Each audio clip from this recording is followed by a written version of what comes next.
Each year as a pair of postseason favorites collide. It's the Rangers and Angels. Here's Chris Myers. Matt, the Angels turn to their ace to open this pivotal series. Jared Weaver earned his 12th win, keeping the Rangers' big bats at bay.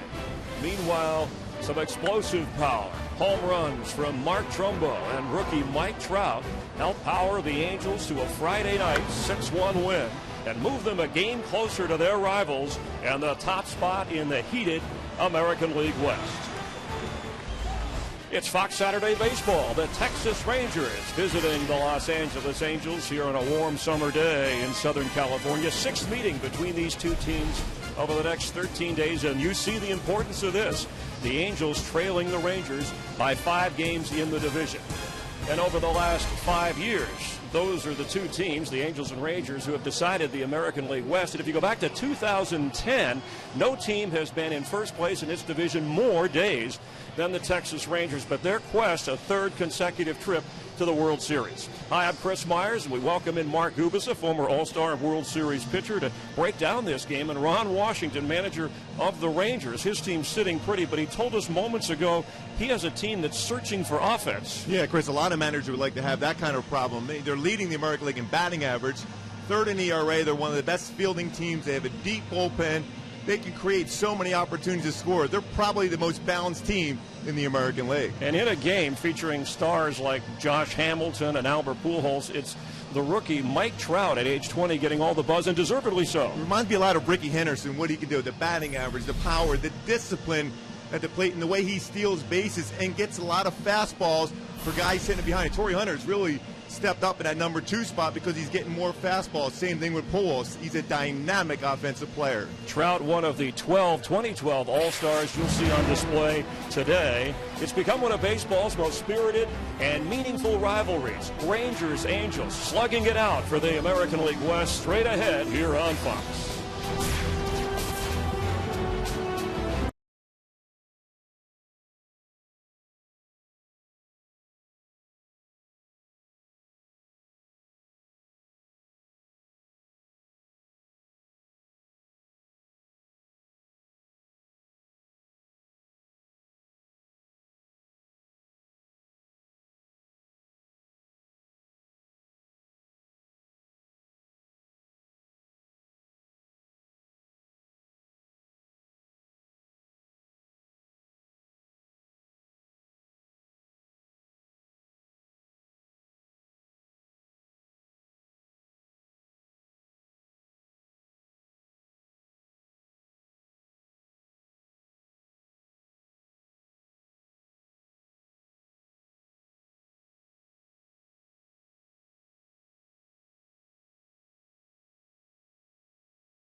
The starting lineup for the Rangers brought to you by Taco Bell. Sometimes you gotta live Moss. Ian Kinsler leads it off. Elvis Andrus, Josh Hamilton, Adrian Beltre, the steadiest of the hitters. Michael Young, Nelson Cruz, Napoli in the DH spot, the ex-Angel. Yorvi Torrealba back after missing time for paternity leave. Gentry in center field. And batting last for the Angels, checking defensively, Trumbo in left, Mike Trout in center, and the veteran Torrey Hunter in right field. Alberto Callaspo at third. The infield, Eric Ibar short. Howie Kendrick at second base. And Albert Pujols at first. John Hester, after Bobby Wilson caught the game last night, getting the start behind the plate for Urban Santana with a record of 4-9, an ERA of 5.60. And one of the guys that manager Mike Scioscia said in the second half, these last 70 games, if we're going to catch the Rangers along with Dan Herron, who pitches tomorrow, coming back off the disabled list, we need Santana to come up big. Well, Urban Santana has no-hit stuff every time he takes the mound, but it's commanding the fastball. His fastball, 90 to 96, occasionally a four-seam fastball at 97. An unhittable slider when he gets ahead of the count, pretty good curveball, and a developing changeup for him. The big thing for me when you look at Urban, he has to establish the fastball, whether it's inside or outside, to be able to get these Rangers hitters, the very good hitters, out with his slider. It's a swing and miss pitch for him. The opening pitch brought to you by Budweiser. Great times are waiting. Grab some Buds. 93rd game of the year for the Rangers with 55 wins. And other than the first 48 hours of the season, first place has been theirs throughout. The Angels trying to close the gap. Angels winning last night, so they have a 4-3 lead in head-to-head series activity as Kinsler steps in against Santana.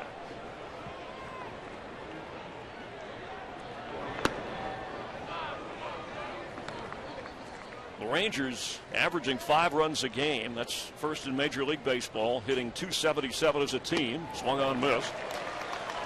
But only 24 runs scored since the 1st of June, and that's what Ron Washington is talking about. Big hitters that need to come up like Cruz and Michael Young. Well, they certainly can go up there and attack the baseball, but they've been swinging at pitches out of the strike zone, which has been a concern for Washington. Strike is in there. A 1-2 count on Kinsler. Comes in hitting .272, a 3-time All-Star.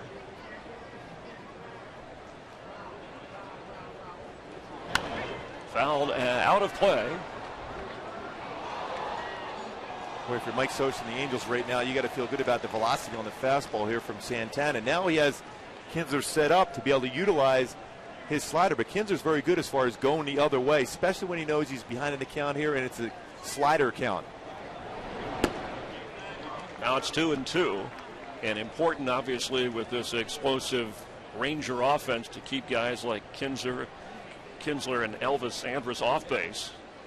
The 2-2, little floater towards shallow right, and here comes Torrey Hunter for out number 1. Well, anything hit in the air here in day games at Angel Stadium is always a difficult task, whether you're an infielder or outfielder, to be able to pick up the baseball. You have to keep your eye. It's almost like playing at the time in the Metrodome, where you cannot take your eye off the baseball until it enters your glove, because that glare of the sun makes it difficult to catch.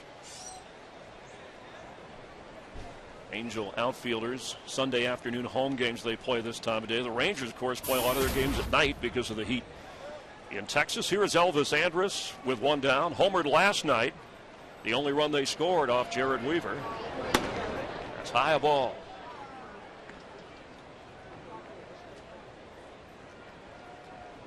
Two-time All-Star. In fact, his first All-Star appearance was the game in 2010 here in Anaheim. Comes in hitting .291. That's fouled back. And in a hole here, 0-2. One big thing for Santana against these top 2 in the order for the Rangers. Both of them had a lot of success against Santana. Andrews hitting .355 and Kinsler .383. Both with good speed. This has been an issue for Santana as far as negating the stolen base. That's in there for a strike, so the count now 1-2. Correction on 1-1 prior to that pitch for Santana, who is ahead once again.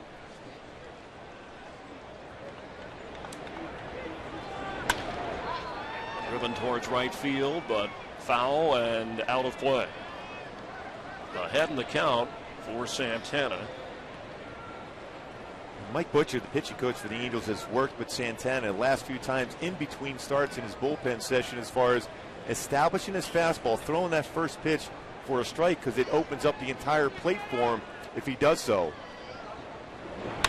Driven toward left field, and it drops in for a base hit. Andrus is on. Leads the team in stolen bases with 16. Might aggravate Santana, who teams have had success running on. Yeah, he's allowed 14 stolen bases in 15 attempts. And when you look back over the last 2 seasons, he's allowed 64 stolen bases. So now you've kind of taken your attention away from one of the best hitters in the game in Hamilton, and you have to worry about being quicker to the plate with Andrews at first base.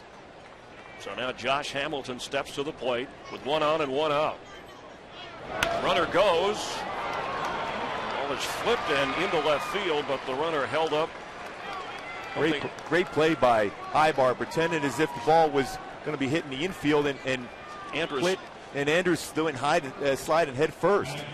Kind of held up, wasn't sure. Would have been able to make it to third easily had he kept going. And Ibar has amazing baseball instincts. He was as if he was going to catch that throw in on a steal and kept Andrews. He's easily going to go to third base, be first to third, which the Rangers do as well as anybody in baseball. But because of that play by Ibar, the reigning Gold Glove winner at short, he was able to keep it first and second. So Adrian Beltre steps in now with runners at first and second and 1 out. Opening inning trouble for Santana. Kendrick motioning as if they had a play on behind Andrus at second. That was a straight steal by Andrus because he was going right away on first pitch. But Hamilton's been really aggressive on the first pitch of late for the Rangers. That's low a ball. Beltre hitting .321 and in the cleanup spot. The most reliable, consistent hitter this season without any ups and downs. Hamilton dipping below 300 before dropping in that base hit. Santana looks back, but no throw at second. Beltre, when he's swinging well, there's not a lot of positions you can throw the baseball to get him out consistent. You think going upstairs with a fastball, but he's quick on that pitch. Same thing with a slider down.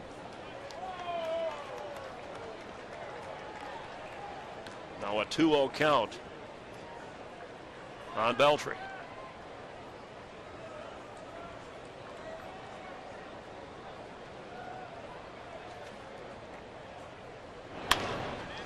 Bounce towards short. They get a second, and that's all they get. Not an easy play for Ibar. That was a good decision for him to make that. You think in terms of just getting that runner at second. If you get a double play, it's a bonus, but you want that out. You still keep the force play in order at second base. Our umpiring crew behind the plate: Gary Darling, Paul Emmel at first, Lance Barrett at second, Jerry Meals at third base. And now runners at first and third with 2 down. And here is Michael Young, one of the guys that must produce for Ron Washington's offense to click like it did earlier in the year. Born in Covina, California. Fouled off and out of play. Went to UC Santa Barbara, but grew up a Mets fan. His favorite player was Don Mattingly. He pretty much covered everything. Everything in New York there then, too. But I mean, when you look at Michael Young, what he could do at the plate early in the count, he looks on the inner half to turn on it. Then as the count progresses, he's very good as far as hitting the ball the other way on breaking pitches and fastballs away. An inside-out hitter who takes that inside, and it's now a 1-1 count. I mean, you can make a comparison with Alan Trammell and Cal Ripken Jr. as far as look in early and then look away late, especially when you're behind in the count. He's been so effective as far as putting the ball in play the other way. The 1-1 pitch. Young toward right field, base hit, and the Rangers have a first inning lead. Andrus scores. First and second now, a big 2-out hit for Michael Young. Once again, Michael Young going the other way with his effect to right field and RBI for him, giving him now 37 RBIs in the season. It's one of the best as far as allowing the baseball to travel deep in the zone and hit the ball that way. Seeing 2 out hits, Beltry at the top of that, and then Michael Young delivering. And he's hit well in this stadium. One of the top 4 visitors when it comes to delivering base hits. So Nelson Cruz, look up, you say only 11 home runs. Somehow you figure that number would be bigger than that. He's having a tough time hitting breaking pitches of late.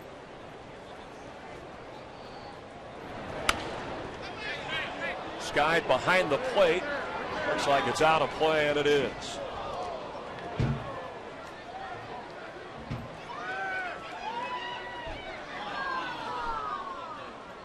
Cruz has only missed 2 games so far. Has never played in more than 128 in one season. Hamstring problems have always been an issue for him. An All-Star in 2009. The 1-1. Swung on, missed. He's put together some pretty good postseason numbers, too. Real good power to left field. You make a mistake on the inner half, and he doesn't miss it often. July, his 32nd birthday on July 1st. Holds off there, so we're now at 2-2 with runners at first and second, 2 out in the opening inning. Michael Young driving in Andrus to give the Rangers the early lead. They had a 1-0 lead last night against Weaver, but that's all they had was 1 run. Saw that graphic where Santana is struggling in the first inning as far as allowing runs. He's tried everything as far as his warm-up routines to come into a game. Well, he works a 3-2 count. And what I mean by that is down in the bullpen, you might throw 40 pitches to be ready one time, and all of a sudden you struggle in the first. You'll throw 35, you'll throw 50, you'll try whatever it takes to be able to get into a good rhythm in that first inning. The 3-2 pitch toward right field. Driven down the line. Hunter's there and catches it in foul territory to get Santana out of the inning. But the division-leading Rangers strike with a 1-0 lead. They'll send Darvish to the mound. The all-star strikeout pitcher faces the Angels straight ahead.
Taco Bell lineup for the Angels, brought to you by Taco Bell. Sometimes you gotta live Moss and Mike Trout, Torrey Hunter, Pujols.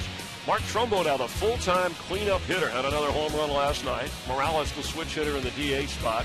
Callaspo, Howie Kendrick, Eric Ibar, and John Hester bats ninth. Darvish with a 10-6 record, that ERA just under 4, but coming off a couple of shaky starts, especially against Seattle. It just seems like he seems to struggle, and first inning struggles for him sometimes with control. Yeah, I think when it comes down to for Darvish, just trusting his fastball. He's got a great fastball, 91 to 97 when he uses that fastball to set up his secondary pitches, he could be unhittable. But the reality is he falls in those counts where he just keeps trying curveball, slider, cut fastball instead of utilizing that fastball he has. So here is Mike Trout. Takes a strike. Angels since June 1st. Nobody's hit the ball better than them. 289 as a team, 62 homers, 225 runs, ranked second in that time. And Trout, the story, if you followed since he arrived on the big league scene this year, it has turned around the Angels and has been the talk of baseball. Enjoyed seeing him on the pregame show. Got 354, top hitter in the American League, 30 out of 33 stolen base attempts. Driven towards left field. Hamilton floats back, did not even have to go to the track. Homered last night. We'll watch. He's a guy who adjusts very well after his first at bat. Yeah, and that's the thing about Trout. Even if he strikes out or a pitcher gets him out at first, he realizes what he tried to get him out with, makes adjustments as well as any player I've seen, especially when you think about the fact is he's just 20 years old. He will turn 21 next month. Still outstanding for such accomplishments, a young player as Mike Trout, and the veteran who just celebrated his 37th birthday on Wednesday, Torrey Hunter, steps in. As you pointed out, Mark, since he's been moved into that number 2 spot behind Trout, hitting well over 330. Swung on and fouled back. Throughout his career, he's been a run producer, whether he's hitting number 4, number 5, or number 6 spots in lineups. But a different player now, he's getting more fastballs in this spot in the order because most times Trout is on base and you get Albert Pujols hitting behind him. It allows him to hit the ball to all fields instead of trying to hit the ball out of the ballpark. The 0-1 pitch toward right and foul. He'll be in a hole 0-2 with one down here. 16th Major League season, 5th with the Angels. And 20-plus homers each of the last 6 years.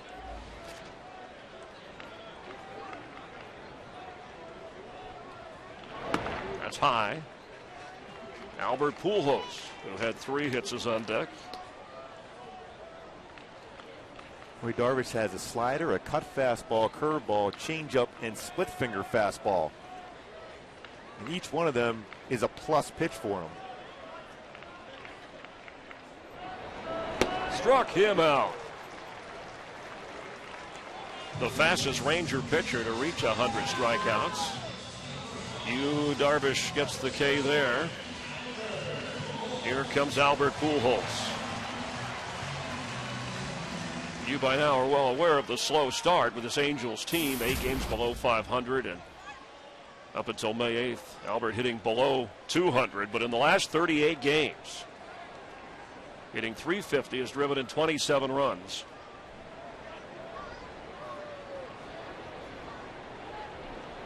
Darvish's first pitch to Albert, careful, and the ball. Yeah, I think the beginning part of the season for Pujols, he was overly aggressive, swinging the pitches out of the strike zone. Generally known as one of the most patient power hitters. The batting average speaks for itself. The home runs and RBI means he doesn't normally chase pitches out of the zone.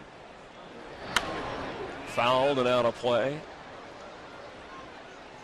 And you know, I think when you change leagues and you've been in one place your entire career, it's not an excuse. You're paid to do a job, but it takes time to settle into a new environment. I think everyone thinks because of interleague play it shouldn't be that much of an adjustment for him, but it is, because you're going to get breaking pitches and fastball counts more so in the American League than you will in the National League.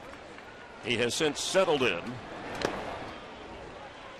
Now it's 2-1. And there's always the pressure of a big contract. Players don't like to admit it, but you just feel like you have to live up to it, regardless of what you've done in the past. But no player in history has had numbers in his first 11 seasons like Albert Pujols.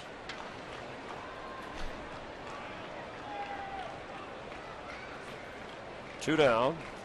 The 2-1 foul back to the booth and off the top of where we are.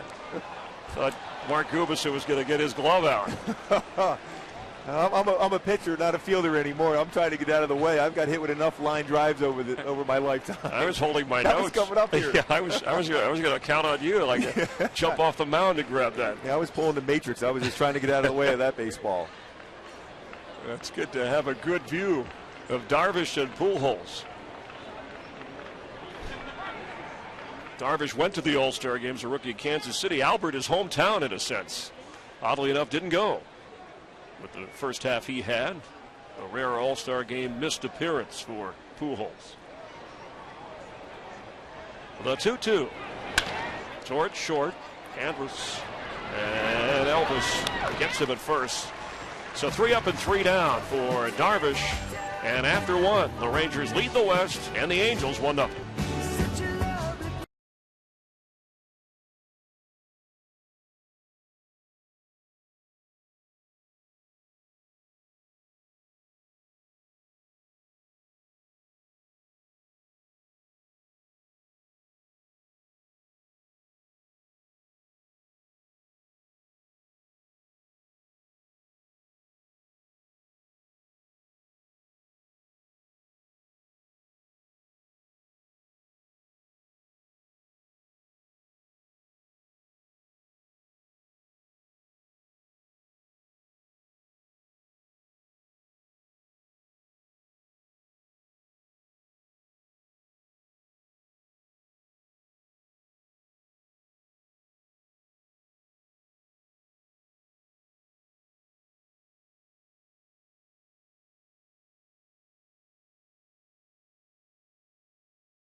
Sometimes you gotta live Moss.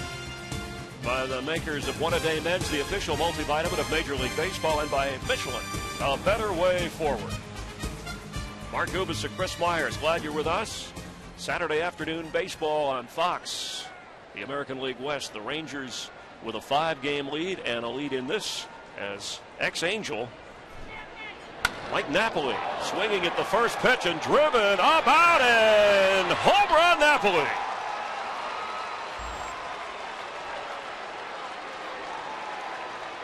Boy, Mike Napoli's got tremendous power the other way. He knows Irvin Santana very well after all the years catching him. Knows his tendencies. Always felt catcher is such an advantage when he's hitting against a former battery mate. Gets that pitch out over the plate. 21st home run of the year that Irvin Santana has allowed. And now 12 for 23 against his former team Napoli in the DH spot with home run number 13 this year, but it's been a while. Yeah, and he kept his weight back very well there. He's been getting himself out in front a little bit too quick and not allowing his hands to stay back and hit the ball that hard to right center field. And I always thought a lot of his power was to that part of the field.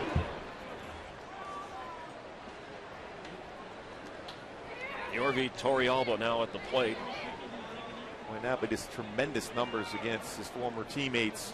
395 now with 9 home runs and 26 RBI against him. Driven toward left center. Trout on the move and leaps at the wall. Torrealba with a home run. Back-to-back blast. Torrealba coming off the paternity leave. His wife having a baby girl, their 3rd child, his first game back. And bang. Up and out 4 for 8 in his career versus Santana. You can see the difference in a day game here in Angel Stadium, the way the baseball carries. A mistake out over the plate. To be successful against the Rangers hitters, you have to be able to pitch inside. If they get their arms extended, they can do some serious damage. And you've seen serious damage, back-to-back swings. So it's quickly 3-0. The Rangers unleashing some power on Santana, who has been prone to the home run ball. Here is Craig Gentry starting in center field, who's made some nice defensive plays for the Rangers. And hitting a bit of a surprise, 340 in 75 games. Real good speed. Callaspo has to respect that at third. That's skied in the air. And out of play.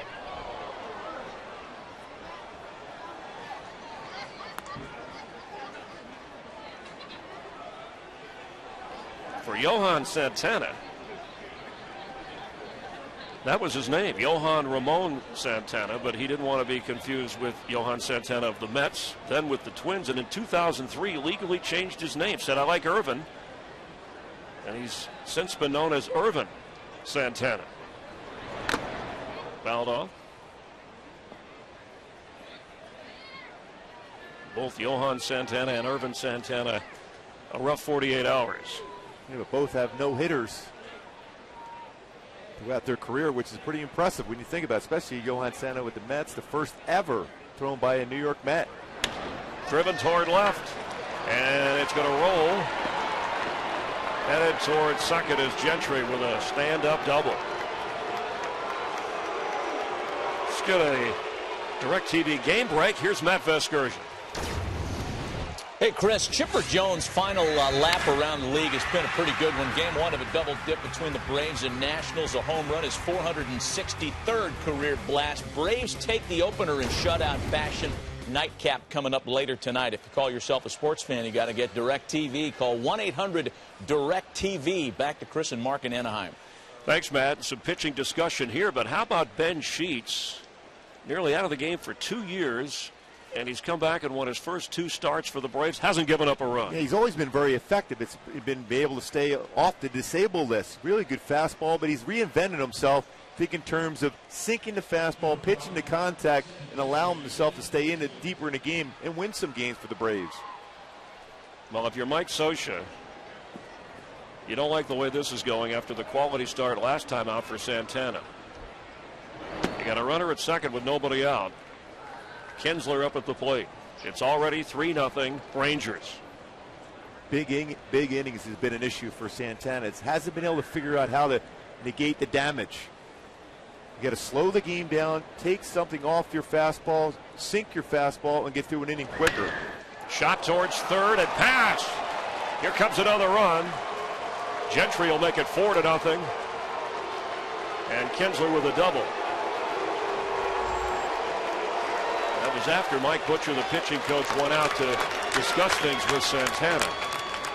Whatever Ron Washington said about in a team in search of offense here, he's getting it today. Yeah, and playing day games here at Angel Stadium allows hitters to see the ball well, the ball carries well, and they've had success. Even though Irvin Santana's got good numbers here at home against the Rangers 7-3 with an ERA 3.58, they've hit him well overall. ERA well in the 5s career against Santana. Elvis Andrus is up there. Comes in leading the majors in sacrifice bunts, but probably no need for that now.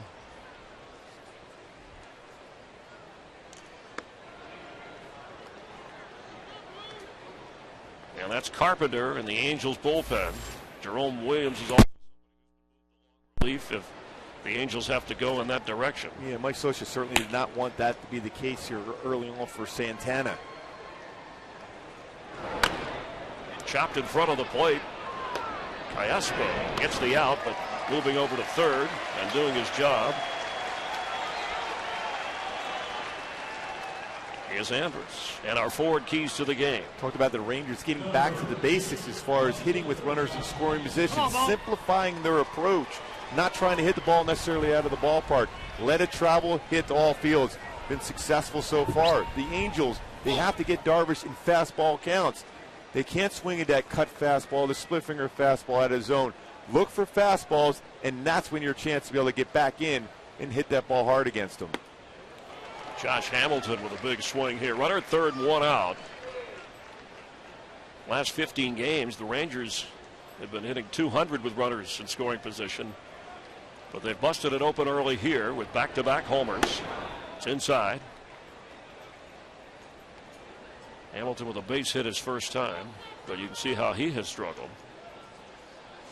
And the infield in for the Angels. Not a fun thing to be infield in against Hamilton, that's for sure. Swung on, missed.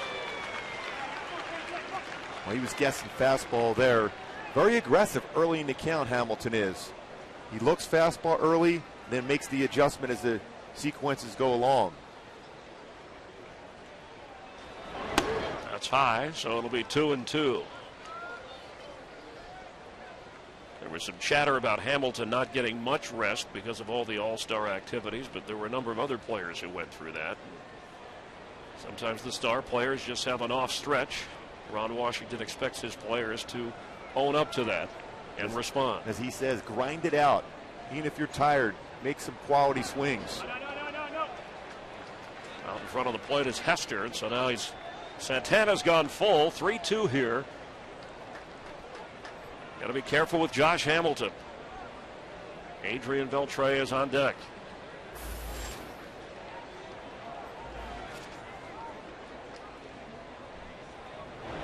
Swung on, fouled off. Well, in the pregame show, Mike Trout, a 20-year-old, talked about how he slows the game down.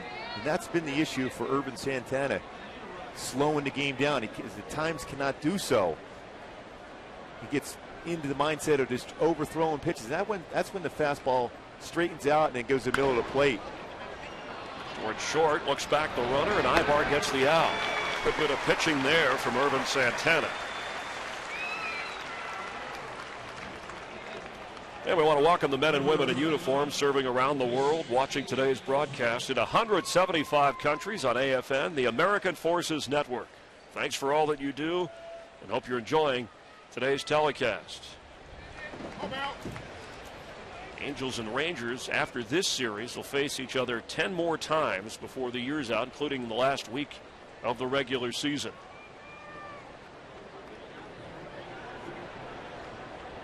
We showed you Beltre's 2-out hitting numbers, best in baseball. He has that opportunity now with a runner at third.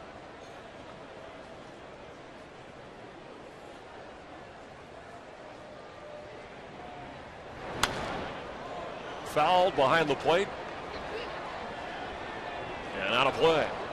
46 2-out hits for Beltre. Good power to right center field. Very quick on, especially when you make a mistake with a breaking pitch inside. Can turn on that extremely quickly. Drive it out to left field.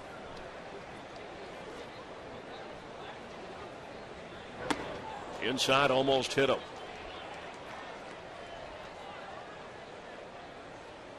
Santana has not looked comfortable. Part of that, the Ranger hitters. But now a 2-1 count here. Trailing 4-0. Driven toward left center. And that ball is going to be out of here, a home run. Adrian Beltre with his 18th home run of the season. Beltre continues that swing with 2 outs. 47 hits with 2 outs. His 18th home run, 61st RBI. And here comes Mike Scioscia. 6 runs, 8 hits, and Santana has not gotten through the second inning. There'll be a pitching change here in Anaheim. The Rangers have slugged their way to a 6-0 advantage.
Has not made it out of the second inning. In Cleveland, he gave up 8 runs back on the 4th of July in an inning and a third, and here it's 6-0 as David Carpenter, born in Arlington, went to South Grand Prairie High School, made his major league debut on April 15th, comes in with a 1-1 record.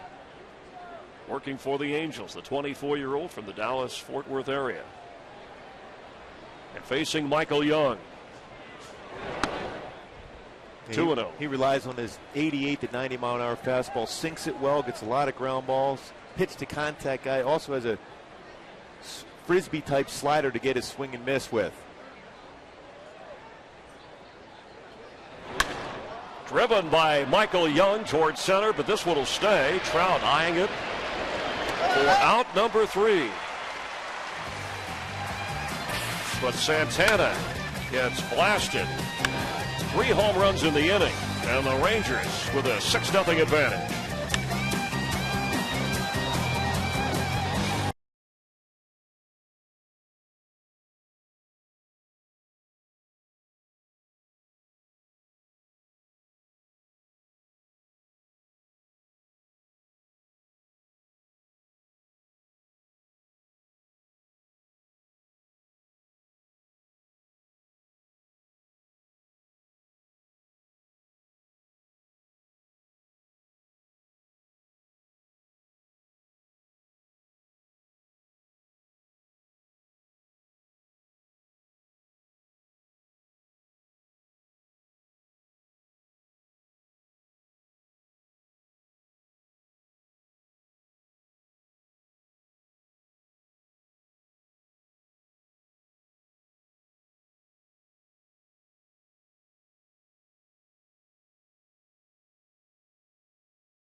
Great times are waiting. Grab some buds.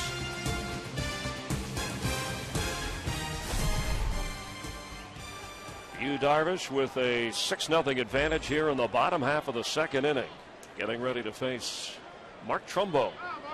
Comes in leading the American League in slugging percentage. Born in the neighborhood. Played ball at Villa Park High School nearby.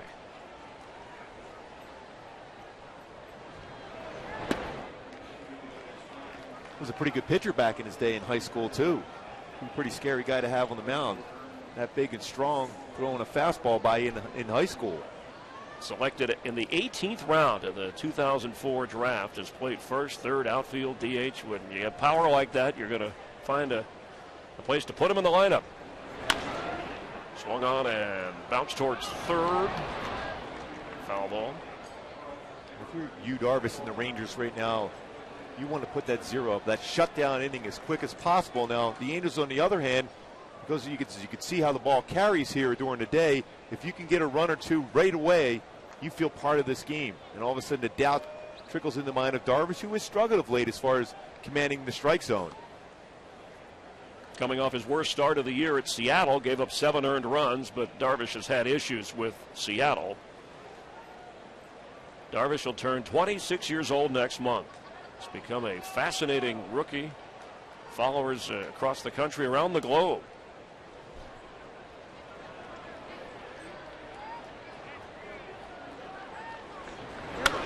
Swung on toward shallow right center.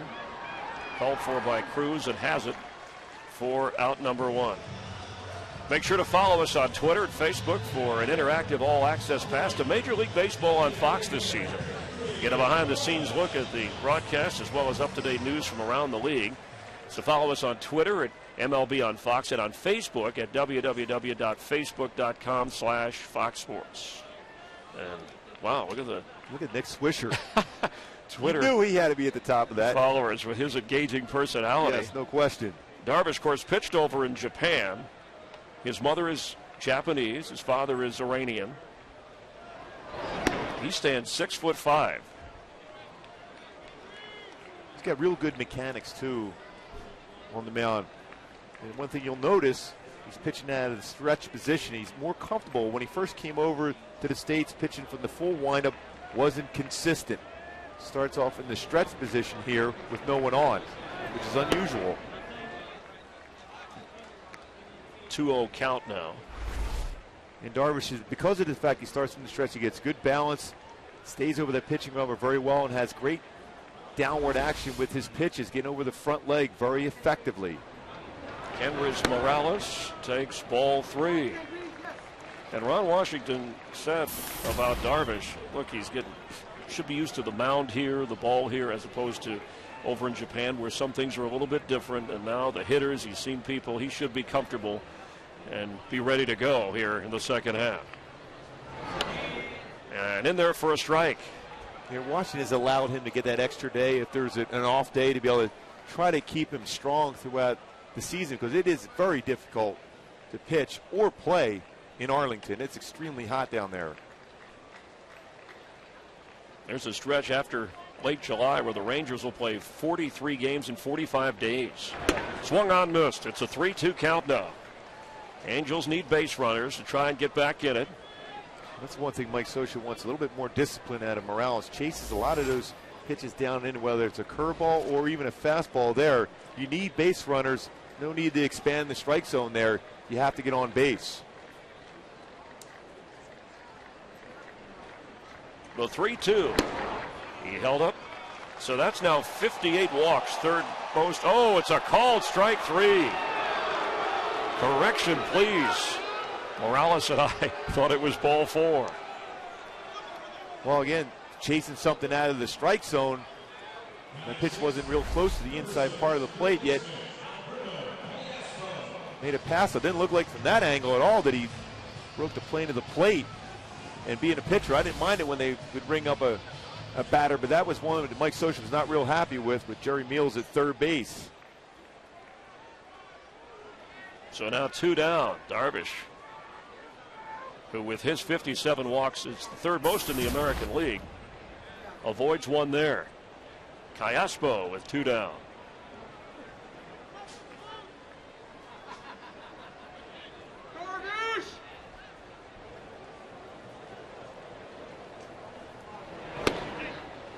In there for a strike. Callaspo, originally signed by the Angels, went on to play the Diamondbacks and the Royals, and then in fact, it was July a couple of years ago, acquiring him from Kansas City 2 years ago this month. Callaspo 291 at home as compared to 221 on the road. More power on the road. Very good as far as making contact here at home. Now a 2-1 count.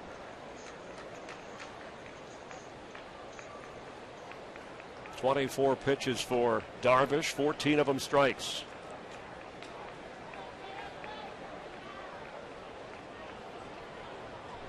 The 2-1 foul, back it out of play. And that's the one thing Ron Washington said he wants out of Darvish, going after some hitters, especially when you have a 6-0 lead. Go after him with your fastball. He has an excellent fastball, but shies away from the middle part of the plate or challenging hitters with that 94 to 96 mile an hour fastball. He was saying in Japan, Darvish could work the outside and hitters would go for that. But here it's a little bit of a different story. The 2-2 to Callaspo. Now full.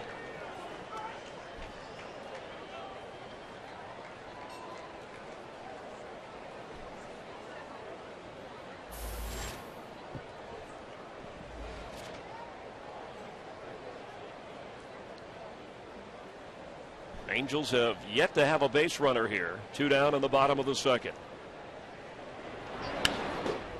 Fouled off.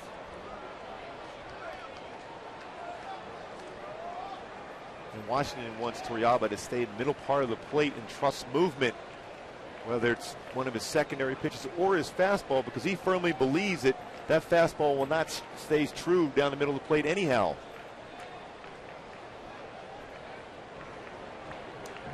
Had Morales 3-2 and got the strikeout. Iaspo works the walk. Let's get a game break. Here's Matt Vasgersian. Matt? Who needs the DH? Phillies and Giants. Matt Cain, 6th career home run. Oh, it gets better because you get my guy, I get your guy. Cole Hamels, 1st career home run. Both pitchers going deep. More runs in this one early than any of us saw coming. Giants on top of the Phillies. Call yourself a sports fan. You got to get DirecTV. Call 1-800-DIRECTV. Couple of pitchers swinging the bats, Gooby. Oh, I love that. Who says pitchers aren't athletes? That's great swings. Both of them. Cole Hamels, you saw in the pregame, Ken Rosenthal talking about the Rangers having a scout there in Philadelphia watching him. The Phillies have been talking about extending his contract, maybe keeping him in Philadelphia. A lot of trade talk. The trade deadline, July 31st. Here's Howie Kendrick. Fouled off toward right. Well, it's going to be real interesting as we get towards that date, July 31st. A number of clubs looking for a frontline starting pitcher, but so many teams still involved in the playoffs. The second wild card has allowed a number of teams to feel they have a chance. In the American League, it's amazing as far as the wild card. And Jerry DiPoto's been working the phone line himself. We saw how active he was during the wintertime. He's certainly active now. Kendrick strikes out. Darvish gets out of it. Fox Saturday Baseball returns to Anaheim after a word from your local Fox station.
Tried to downplay a little bit the importance of this series, but when you're the team behind and chasing one as good as the Rangers, you got to make your move.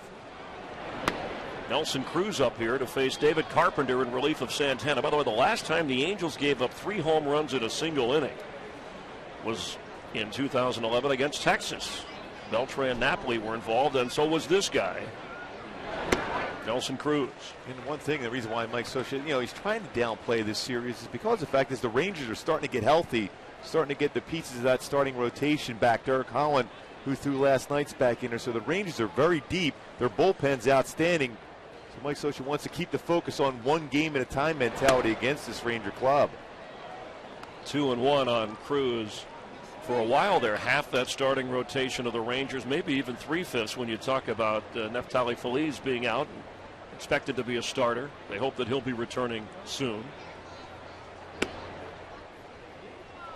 But because of their depth in their bullpen, they would have been able to withstand those injuries. And the fact that they can swing the bat so well, we've seen so far in this game. The 3-1 pitch to Nelson Cruz. Driven in the air. Playable. Looking up in the sun. Chasing it is Trout and gets the out. Talking about the importance of this game as it relates to the American League West, let's check the standings. That wild card picture. Remember, 2 get in this year. I mean, the big thing is, as you talk trades before the trade deadline, so many clubs are involved in the race for not only the division title, but for both wild cards. And you're maybe a pitcher or a hitter away from being in contention for that. And you want to keep your fan base involved in going to the games and still thinking you have a chance to get to the postseason. That's why it's going to be difficult to make trades. Here is Mike Napoli, who homered his first time and drilled it. Got the offense going after it was 1-0. He homered, followed by Torey Alba's home run.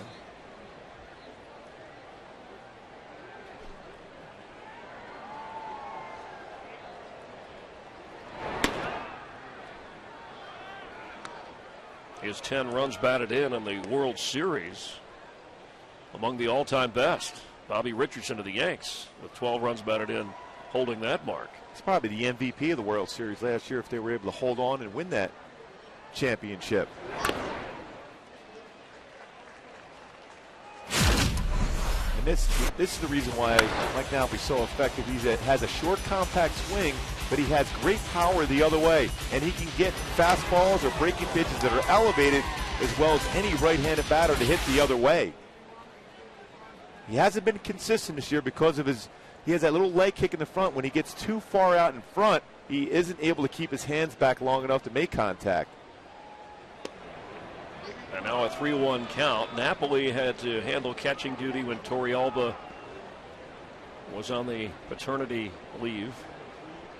Banged up his knee a little bit, had a collision in Seattle, but is okay now in the DH spot. You don't want to leave him out of the lineup when he has a chance to bat against his former team.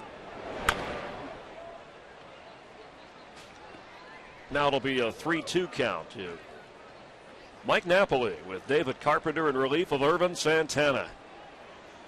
And we will expound on trade possibilities with Santana getting roughed up again. We mentioned the Rangers may be looking, and maybe looking for some catching depth as well. But the Angels in the market. We'll get a Ken Rosenthal report here in a moment. And that's in the air to left. Going back and out of here. Napoli with another home run.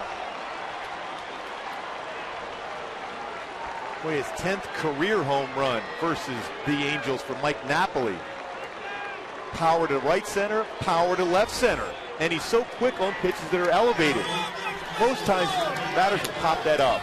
But he gets through the baseball so well, and the strength that he has hits that out of the ballpark.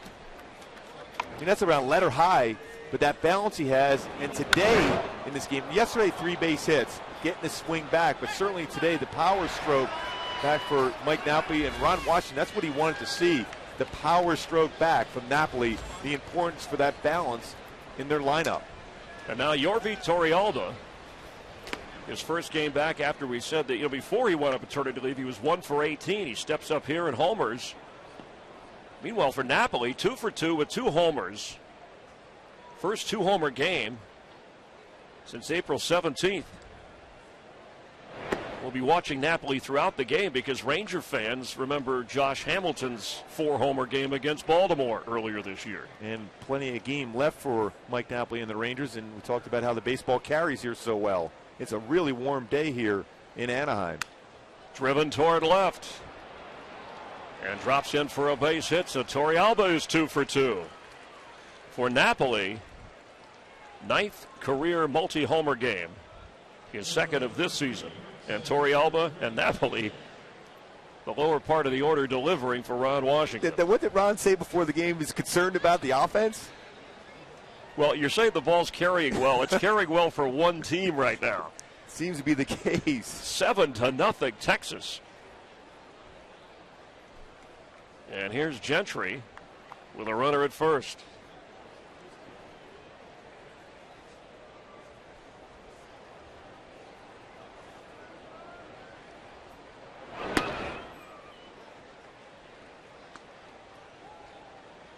And one thing we saw last night from Jarrett Weaver, he changed speeds exceptionally well against, especially the middle part of their lineup for the Rangers. Curveball, changeup.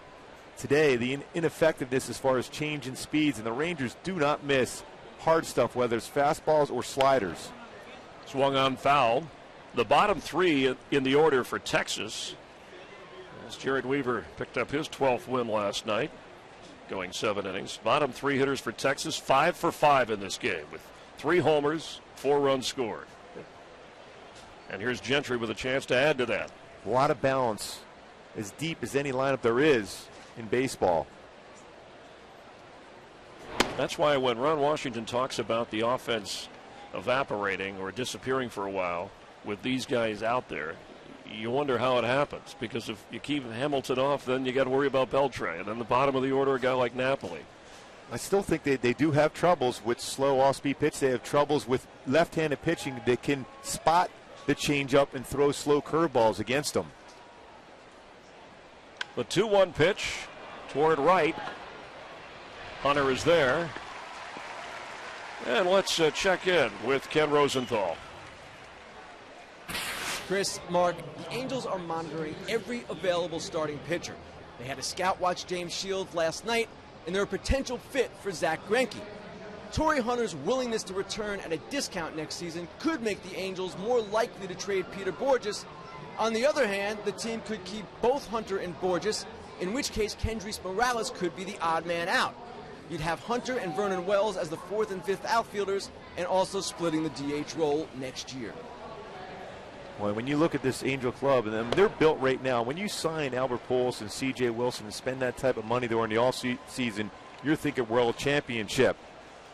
So Jerry DiPoto, the general manager of the Angels, has already made a pretty good move getting Ernesto Frieri for Alexi Armarista earlier with San Diego, and that's proved to be a very big trade for them. So he's not afraid to pull the trigger as far as getting another arm or even the potential for another bat. He's not done yet, there's no question. Well, there was a wild rumor about James Shields and possibly Ben Zobrist from Tampa Bay coming here for Garrett Richards and Howie Kendrick, but Ken Rosenthal checked on that and said at the moment there's nothing to it. Shot to third. Callaspo gets the out. And we're going to the bottom of the 3rd inning. But ex-Angel Mike Napoli with 2 home runs already at Texas with a big size lead.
We haven't gotten through the bottom of the third. He's 5 for 6 so far in the series.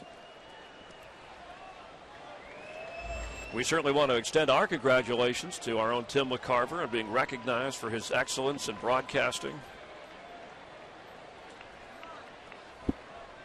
22 World Series and 21 All-Star Game broadcasts. That's the most of any broadcaster in any sport in history. As Eric Ibar is up to face Darvish. Always love listening to Tim. Even when he was doing the Philly games growing up in the Philadelphia area. Of course, watching him play, catching Steve Carlton all those years.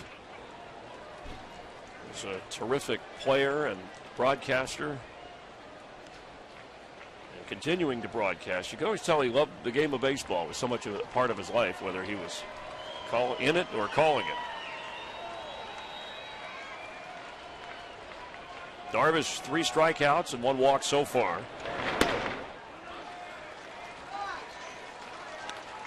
A 3-0 count here, and this will be his 35th pitch coming up. Well, if you're Ibar, you're thinking in terms of taking possibly even 2 pitches if you have to get on base to try to mount a comeback against Darvish. There's the strike.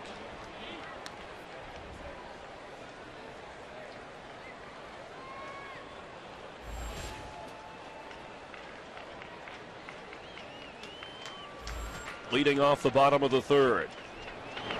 Ibar takes ball 4. We talked about Tim McCarver. Here's Tim in his own words. I was 17 years old when I signed with the St. Louis Cardinals back in 1959, and I'm 70 years old right now. So that should give you an idea of how much baseball has played a part of my life.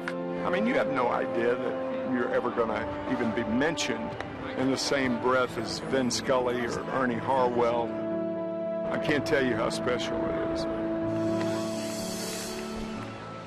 We're all proud the Ford C. Frick Award winner, honoree in Cooperstown. And a lot of the Fox management, co-workers, behind the scenes, on the air broadcast crew, there to celebrate a happy moment for Tim McCarver. One thing I've always liked about Tim McCarver is the fact he doesn't state the obvious. He takes the chances and guesses along with the manager's thought process. Will there be a hit and run? Will he be up bunting here? Will there be a suicide squeeze? Do you go to the bullpen? Do you get a lefty up? All those little things, he takes the chance to be able to do so and say that even if you might be wrong on occasion. That's what you like to hear if you're listening to him and any color analyst as far as telling the game. Darvish hits John Hester. Angels have base runners. This their best threat so far, but they've yet to get a hit. One thing about Darvish, he will allow at some point the Angels to get back in this game just because of command issues with his fastball. If you walk guys, you hit the number 9 here, John Hester, you're up 7-0. Now you put yourself in a situation where you have Mike Trout at the plate with 2 men on and no outs. And Mike Trout failed at his first at bat, but Mike Scioscia was talking about he's never seen a player this young make such outstanding adjustments from the first at bat to the second, no matter who he's facing, at what ballpark, under any circumstance. I mean, when you look at those numbers, 299, which is pretty good in itself. Bouncer that gets through. And here comes the Angels' first run of the game. Ibar scores as Trout knocks in a run. Well, you're right on tune on that one, Chris. He's saying that adjustment he makes because he has that ability, because of his short swing. He hits the ball back up the middle from 299 to first at bat, which is still pretty solid, to over 400 his second at bat. That's a pretty good pitch.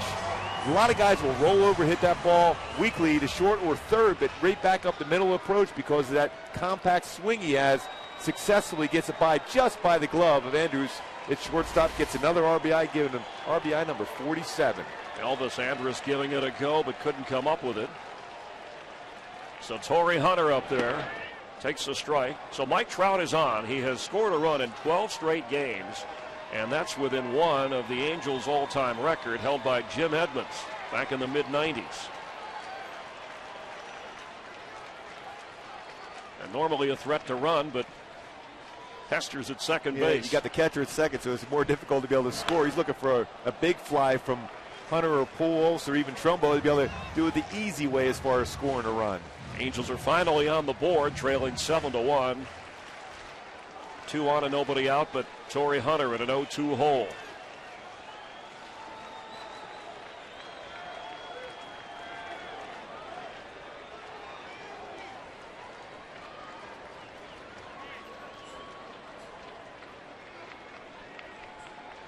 The 0-2. Fouled away. Hester out at second was hit by the pitch. Darvish, that's the 9th batter he's hit this year, which ties him to the American League lead. Talked about early control problems, but with a 6-run advantage, you figure he'd be able to wrap things up here early. And that's when you really want to be aggressive with your fastball. Fouled off. Torrey Hunter hanging in there with it. Boy, Darvish got away with the pitch before. That was a good one at 94. Torrey was looking away for that fastball, the pitch before. He threw a slider that backed up on him. One's what Torrey generally doesn't miss. And then he went right back out with that fastball there. We can see the spot here. Went fastball away after the pitch before was a hanging breaking pitch. Darvish, the 0-2. Fouled off. Well, you can always tell a reaction for a hitter. When they just miss a pitch, they could have crushed. Fouled straight back. As a pitcher, you see a hitter foul ball straight back over the catcher's head. That means he's on you. He's timed you perfectly on that pitch.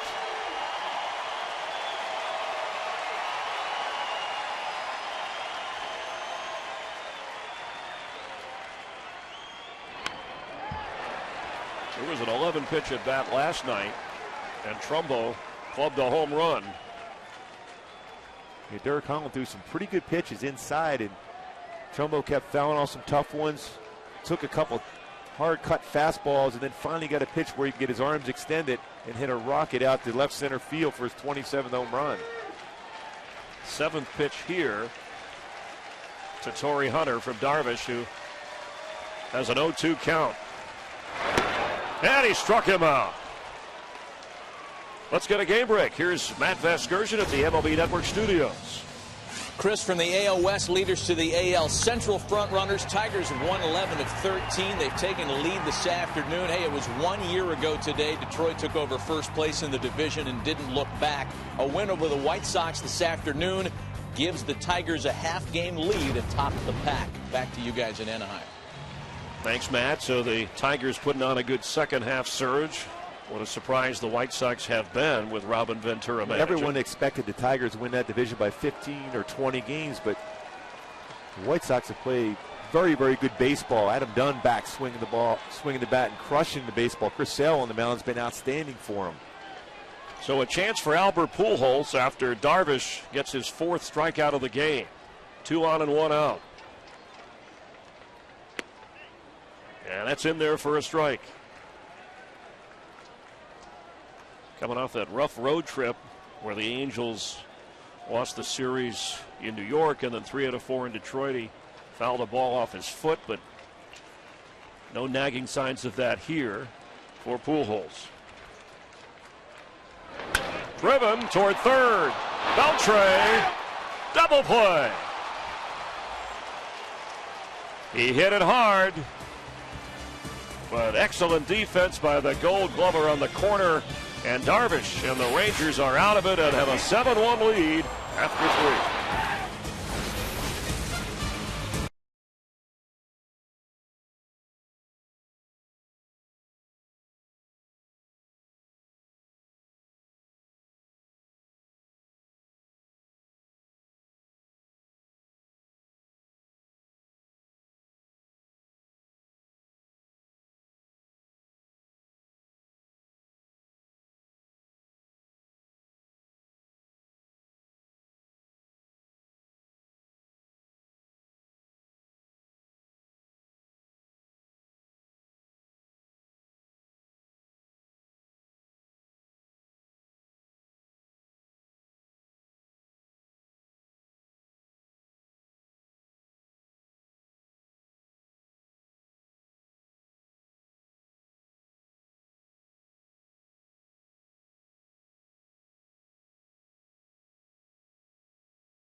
is included at no extra charge when you switch. Also by Jeep.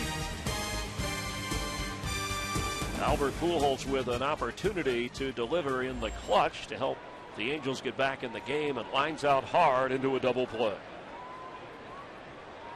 And one thing you want to try to avoid, Adrian Beltre at third base, one of the best fielding third basemen we've seen in years. Andrus, who's 1 for 2, followed by Hamilton, who has a hit, and then Beltre, who has a home run.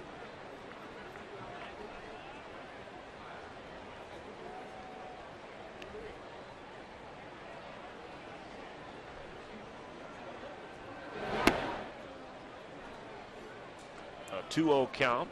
Ranger hitter is patient.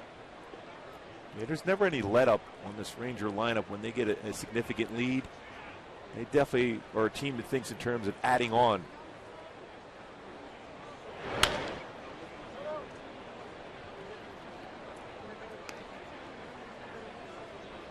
Second inning, 3 home runs for Ron Washington's team. Has been waiting for his offense on this road trip to break out of it. Napoli with a couple of homers in the game already.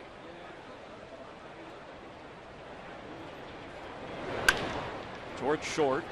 Ibar for out number 1.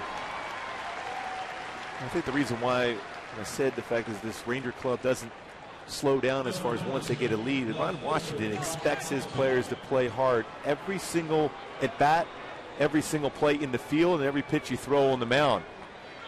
He's definitely a player's manager, but he expects you to play the game the way he played the game, which was extremely hard. And he is very candid, straightforward when you talk about assessing his players and their attitude. Ibar throws out Hamilton a little high, but Pujols adjusts for out number 2. Yeah, he's definitely a guy that's fun to talk to before a game. There's no question. He expects his team to play extremely well every game and play hard. Get the uniform dirty, play the way he played. And isn't concerned about resting guys, even with a 5-game lead here in the heat of the summer. Guys like Andrus, Beltre, Kinsler, they're going to play. There's not going to be a lot of days off.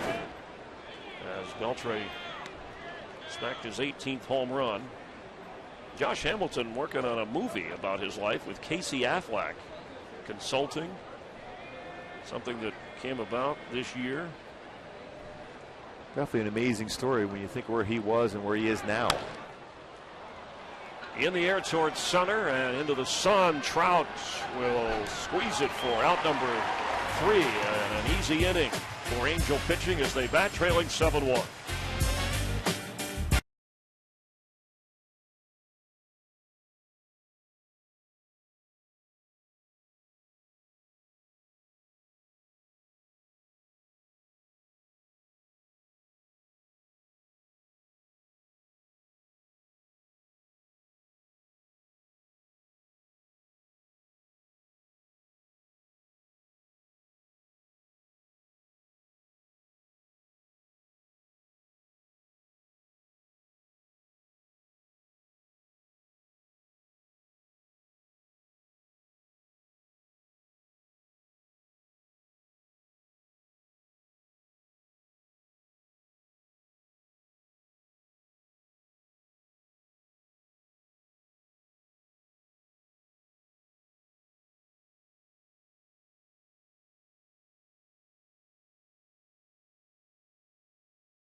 To games growing up, watching some of the guys that I grew up idolizing per se, guys like Tim Salmon, who I get a chance to talk to quite a bit, Troy Percival, Darren Erstad, Jim Edmonds, all those guys come around quite a bit. And now getting the chance to go out there and suit up on the field that I grew up really enjoying coming to has been really special. Mark Trumbo had the homer last night and moved to the full-time cleanup spot. Up there now, fouls one off against Darvish. Well, he has unbelievable power. Last year as a rookie, 29 home runs, but did at times go through streaks where he was swinging and missing. Now he's shortened up his swing. He learned so much in spring training watching Albert Pujols go about his business. Even if you're behind the count 0-1, 1-2, thinking in terms of keeping the hands back and hitting the ball to right field. That way you bring pitchers inside, and that's where the damage is going to be done. Swung on, miss. Must be nice, though. You grow up the home team rooting for certain players. You mentioned Tim Salmon, who's part of the pregame broadcast on Fox Sports West that carries Angels games with Victor Rojas and yourself. Boy, I mean, he gets an opportunity to talk to guys that he idolized coming to games watching. It's been a great opportunity for him. What a smile he had on his face when he got named to that All-Star team. A 1-2 count that fell right in front of us. Well, a pretty good display in the home run derby also. Some majestic home runs. The combination of Trout and Trumbo, and even Ron Washington said at the All-Star game, their enthusiasm, but their energy. First thing he said, I asked him was, are you guys tired? They said no. And he was amazed that they can do what they do and not wear down, at least so far. Bounce to Beltre, who hesitates and throws out Trumbo. We caught up with Ron Washington, Rangers manager, moments ago.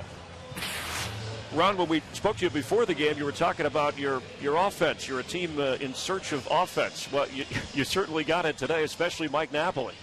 Yeah, we came out and, Elvis got us going there in the first inning, and it just continued in the second. We started getting some hits back-to-back, and, fortunate for us, they left the ballpark. Yeah, Ron, what are you seeing out of Darvish so far today? We talked about him trusting the fastball. Do you see that early part of the game so far for him? Yes, I do. He's starting to use his fastball a little more and mix in his breaking ball. And, his cutter looked like it's working pretty well today also. And it's a long season, Ron, but going head-to-head with the team chasing you, is there a special approach or just another game you want to win? It's just another game we want to win. I don't think you can put that type of credence on it because, the human nature, all of a sudden you start getting outside of the things that you should be thinking about and you might miss something. So all we're concentrating on is today. And when it's over, we'll come back and try it again tomorrow. Boy, Mike Napoli certainly swung the bat very well in these first two games in particular today. You've been wanting that out of Nap. What do you see out of him in this first two games that has been different than what you saw prior to that? Well, he's much quieter at the plate, and his approach is a little different. He's using his hands a lot better, at least for the last 2 days he have. And if he can keep that approach and keep using his hands the way he is right now, I think everything will start falling back in place for him. Thanks, Ron. Good luck. Thank you, guys. Kendrys Morales up there facing a 1-2 count with one out and nobody out against Darvish. Well, I've always just liked talking to Ron Washington. He has such a real approach to the game of baseball. It's all about just playing the game the right way. And when you do that, you have a chance of being successful. Morales goes down swinging, fifth strikeout for Darvish. Yeah, Ron Washington talked about his aggressive style. That's how he wants his team to play from his days with the Royals and the Dodger organization. No hesitation, even when things aren't going well. Still push it. Yeah, it was pretty funny. We asked him, how come you don't seem to be running as much as you have in the past? He goes, well, the guys aren't on base. Once they're on base, we're going to be very aggressive. I mean, he goes first to third. He watched over the years, whether he was a third base coach or a bench coach, watching the way Mike Scioscia has managed his clubs with the Angels. Very aggressive, stealing bases, going first to third as aggressively as any teams in the game. Speaking of on base, Callaspo walked his first time up, and that's with the Angels hoping to get more base runners. Had an opportunity the previous inning when they got a run on the board. Yeah, up until 3 years ago, the Angels would dominate head-to-head play with the Rangers, but the last 3 seasons, Ron Washington's Texas team has held the upper hand in head-to-head play as these two teams have gone back and forth for the division title. And I firmly believe the reason why that has taken place is because the Texas Rangers used to be a club that just relied so much on the home run. But now that, even when you're pitching well against the Rangers, if they get a guy on base, they're going to steal. the top of the order, they have 31 stolen bases between Kinsler and Andrews. So they're stealing bases and putting pressure on the defense. So you're out of your normal, comfortable element. Base hit Kayaspo. So he's been on base twice now. That'll bring up Howie Kendrick.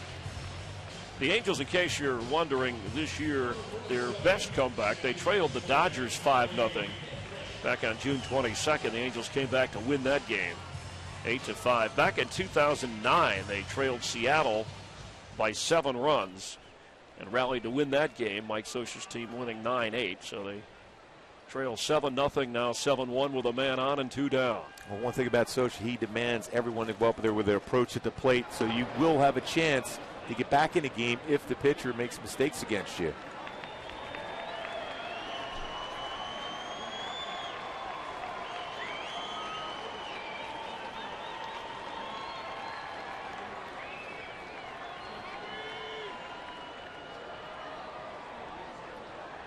Ibar is on deck. It's a 1-1 pitch count now to Howie Kendrick. 63 pitches so far for Darvish here in the bottom of the 4th. Still a lot of pitches thrown by Darvish. I think it's still come down with what Ron Washington told us and what we've talked about, the command of his fastball, get quicker outs. Fouled out of play.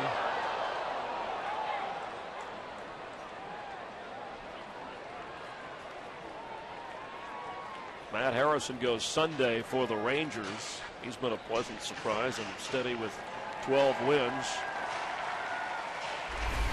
Dan Herron will go as the bat goes flying into the stands. Yeah, that happens a lot with Howie. He tries to allow the ball to travel deeper in the zone and the bat slips out of his hand. It probably happens about once every few games for Howie Kendrick. I've seen that happen with Hamilton a lot. Same thing. It's because you trust your hands, quiet hands through the baseball. You don't really grip the bat as strong. That's why you see the bat sliding, especially when it's a warm day like this. So now a 2-2 count, 2 out. Kayaspo at first for Kendrick.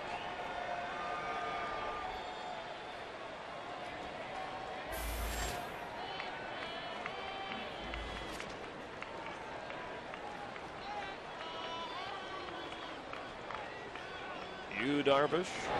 Kendrick fouls it off. Try to give Howie a different arm angle Darvish did there on that slider. So many different out pitches for him and so many different speeds make him so effective. That previous inning, he had a tough at bat from Torrey Hunter, but got him to strike out. And then, of course, the line out double play from Pujols to get out of trouble. Runner goes. Kendrick toward right field.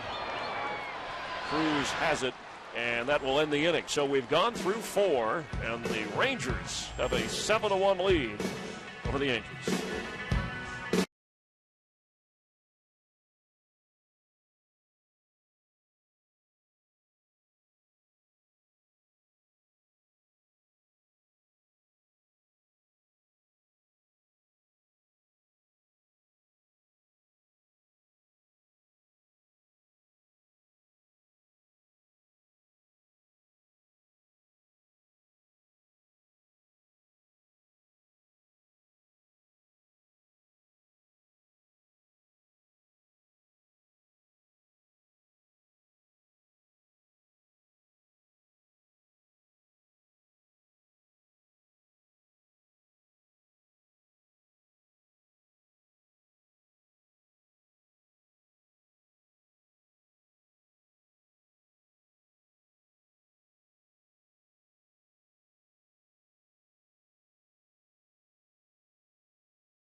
Saturday Baseball is presented by Budweiser.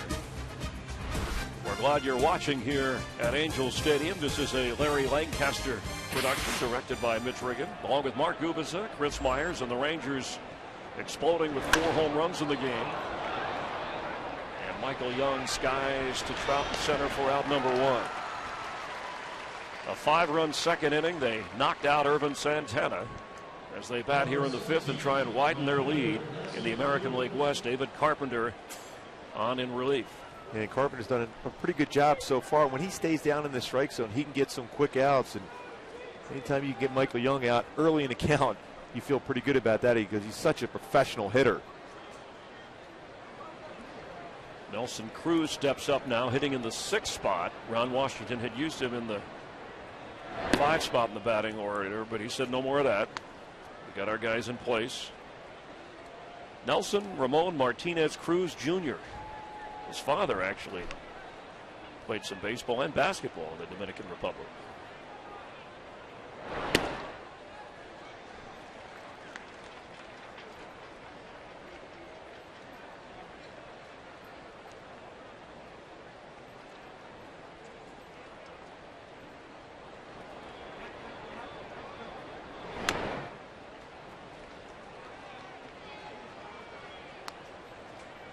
He's got great power to left field. At one point was a big-time prospect with the Milwaukee Brewers. Texas has made some pretty good trades to solidify their everyday lineup because they've had depth in their minor league system to be able to pull off these type of trades. Chase that pitch. And a strikeout of Cruz for Carpenter. Hey, Saturday, August 4th, the UFC returns to Fox with 4 massive fights, including knockout artist Shogun Rua taking on Brandon Vera in the biggest fight of his career. Plus the epic bout between former UFC champ Lyoto Machida and rising star Ryan Bader. UFC Fight Night on Fox, sponsored by Bud Light, is live from Los Angeles. Saturday, August 4th at 8 o'clock Eastern, 5 Pacific. There's another one of the guys that the Rangers were able to pick up in a trade. Mike Napoli with the Toronto Blue Jays. After the Angels traded Napoli out for Vernon Wells. So the Rangers have had a very strong minor league system, especially loaded with some power arms. They've been able to pull off some deals to make this powerful lineup so effective for Ron Washington. Napoli 2 for 2, both home runs. With Juan Rivera traded from the Angels to Toronto for Vernon Wells, who's currently injured and hoping to rehab and get back to the big club. And then 4 days later, the Blue Jays sent Napoli to Texas for Frank Francisco. And he was big for them, as you pointed out, in the World Series last year. In the DH spot today. And they've been able to make some very good moves. Matt Harrison, who's pitching tomorrow for the Rangers, came over in a trade with the Atlanta Braves. Power arm from the left side, 90 to 95 with his fastball, has been very good this season. The Rangers with 4 home runs, strike is in there. They have 112 total for the year. The Yankees, 149 home runs, by far out in front of Toronto, Baltimore, and the Texas, 4th on that list. The Angels tied for 5th with the White Sox. That's the power department. In the air, towards center, Trout backing up. And they finally get Napoli out. And we're going to see Mike Trout come to the plate in the superstar rookie rally. The Angels, who trail here 7-1.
Presented by Budweiser, sponsored by Chevrolet.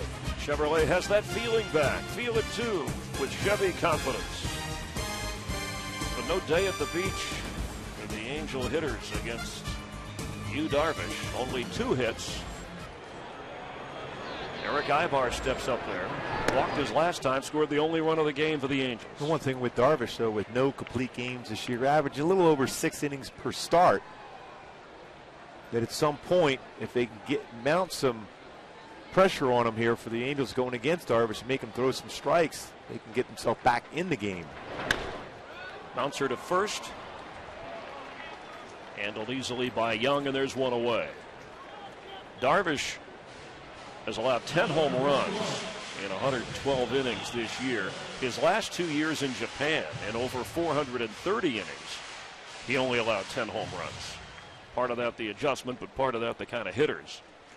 But it does indicate that you can get the ball out of the park on him if you connect. And the big thing, if you get into fastball counts, and Mike Max has tried to preach to him to get ahead with the fastball and then finish off with his secondary pitches. When Washington mentioned that he's got a cut fastball, a slider, a very good curveball, a swing and miss split finger fastball, and even an occasional changeup too. This will be Darvish's 70th pitch as John Hester bats with 1 out and nobody on here in the bottom of the 5th. And that's in there for a strike.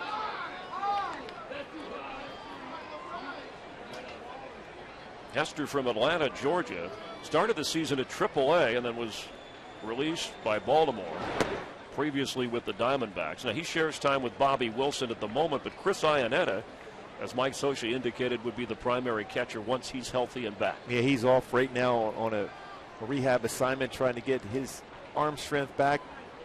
Caught that no-hitter by Jerry Weaver with a broken bone in his hand.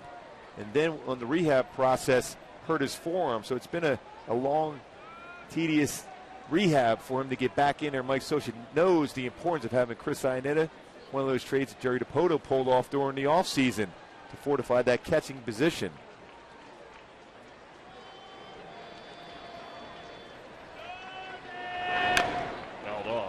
Bobby Wilson had been the primary catcher for Santana, but with Wilson going last night, the day game here, they put Hester out. And Jerry Weaver and Bobby Wilson have had a good rapport with each other themselves, so they were very smooth. Bobby Wilson's a very good defensive catcher, strong throwing arm, quiet behind the plate, not a lot of wasted movement, not tipping location of pitches. Struck him out. Hester goes down. So 2 away. Miguel Cabrera, Brandon Phillips, David Price, Justin Verlander, just some of the more than 100 players, including 60 current major leaguers, to visit the MLB Fan Cave this season.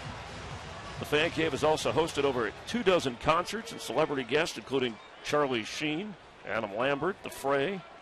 Watch MLB Fan Cave player videos and stay up to date on the latest cave happenings by visiting the MLBFancave.com. That's MLBFancave.com, or at MLB Fan Cave on Twitter, and you can like the MLB Fan Cave on Facebook as well. Have you been out? I was just going to ask you, have you been there yet? No, you were just on the road trip in New York. I was almost going to go there, but I had to do something for a little piece they're going to be doing on Bo Jackson. So that's why a lot of times there's similarities between Mike Trout and Bo Jackson and the excitement these two guys what's that bring. Correlation? When you were with the Royals, I thought it was all about George Brett coming to town. No, it was about Bo Jackson once he started performing the way he did. And that's the type of excitement that Mike Trout brings. When we go on the road, the Angels do, you see the fact is that Mike Trout is tracked down by everybody. Everyone wants to see him, talk to him. He's a youngster. But the reality is he's so focused on the game. It's amazing, especially for a kid that young. Brought up well. His parents have been on a number of road trips. They follow him around. They keep him in line, which is important for him. Still really lives at home. Has his, as he talked about on the pregame show, saved a lot of memorabilia from being a kid at his room when he's not playing in the big leagues. Goes back to his room in Millville, New Jersey. His father was actually in the Twins farm system. Coached a little baseball and then coached some high school football back there in New Jersey, but doesn't do that anymore. You talk about the star value on one of those wagering websites. Trout was the 2-1 favorite to win the MVP over Josh Hamilton 4-1, and that was at the All-Star break. They posted that. Bovado, I believe, was the website. Well, when you think about where the Angels were before he came up on April 28th, I mean, he had no home runs, nothing at that point until May came around. And look at the numbers he has right now for the Angels and the importance of what he creates for Mike Scioscia's team offensively and defensively, too. A 3-1 count. Swung on foul. Talk about his young age and his level of greatness so far. Talk about scoring runs at the pace of Ted Williams and Joe DiMaggio. It's pretty good company to be in. Rookies at that age. He'll be 21 August 8th. Just a phenomenal player. But needs to get on base here to keep the inning alive for the Angels. And he does that. He drove in the only run so far for the Angels. And that's where you get the comparisons between Ricky Henderson and him, because he'll draw the walk. He doesn't swing at many pitches out of the strike zone. Very patient, good discipline at the plate. And now with tremendous speed at first base. Even though the Angels are behind by 6 here, Mike Scioscia has never been a person who said go base to base. They will try to steal a bag here if they feel that Trout can get a good jump. You have to get those 1 runs. It's difficult to drive base runners in from first base at times, so it's second base, much easier to do so. Trout is 30 out of 33 in the stolen base department, leads the American League in steals. And Torrealba, first game back behind the plate after a few days off. But it's 7-1. And Torrey Hunter at the plate.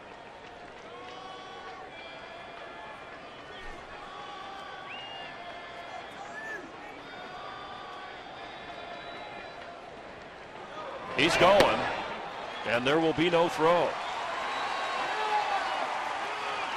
31st stolen base, 22nd in a row for Mike Trout. And he's got that streak of scoring a run in consecutive games. We mentioned it's at 12 at the moment.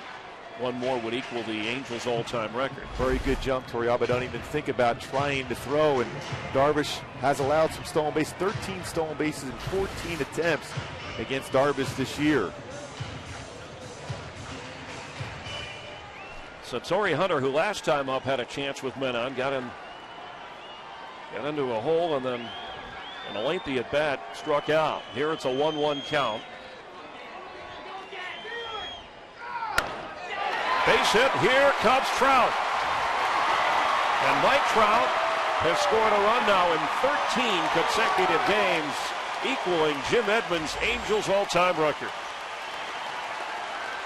Let's get a game break, the MLB Network studios, and check in with Matt Vescurich. Chris, 2010 NLCS rematch, Giants-Phillies. Ryan Howard started play 2 for 16 against Matt Cain, but he got the Giants all-star right-hander today. 3-run shot to take the lead for Howard. Home runs in back-to-back games, and 3 of his last 5 have included a long ball. Back to you guys in Anaheim. Thanks, Matt. And the Dodgers already won today, defeating the Mets. Jose Uribe with a 2-run homer, 4 runs batted in for Uribe. So the Giants and Dodgers in the National League West. Here in the American West with 5-game difference, but Trout creating some sparks. And just like we said, Chris, the reason why the Angels scored a run there is because Mike Scioscia didn't play it by the book, go base to base, being behind by 6 runs. Trout steals second, gets in scoring position, and Torrey Hunter does a job and drives him in with his 40th RBI of the year. A strike to Albert Pujols, who with 2 on and 1 out, line to Beltre, who turned to double play. Angels won last night to get to within 5. You know, since late April, only the Yankees have played better baseball than the Angels, but they just can't make up ground. That's foul on the Texas Rangers. Boy, it's similar to what happened in 2002 when the A's had that tremendous winning streak. Yet the Angels have stayed, they won 20, 22 games in a row, but the Angels had won 19 of 20 themselves, so they kept themselves in position. They made the playoffs as a wild card team and ended up winning that 2002 World Series against the San Francisco Giants. Darvish with 6 strikeouts. That's Pujols at 0-2.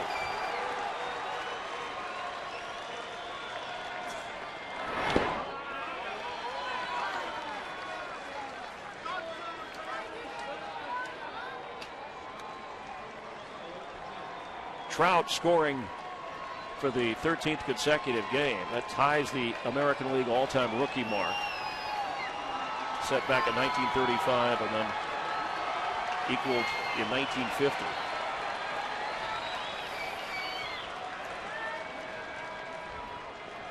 Darvish, the 1-2. Struck him out. Albert Pujols looking. And we've completed 5. It's the Rangers 7, the Angels 2.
Prudential, bring your challenges, and by share everything. It's the plan that revolves around you, only from Verizon.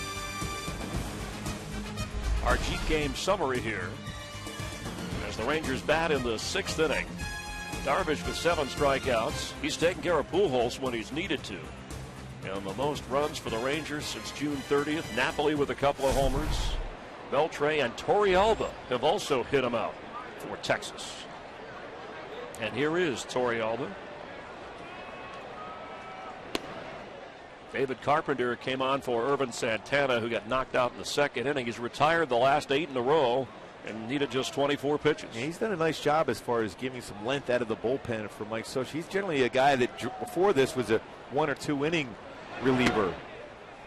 But because of the Angels don't really have per se the long guy out of the bullpen, because they felt that their starting rotation was deep enough, they weren't going to be a use for that pitcher.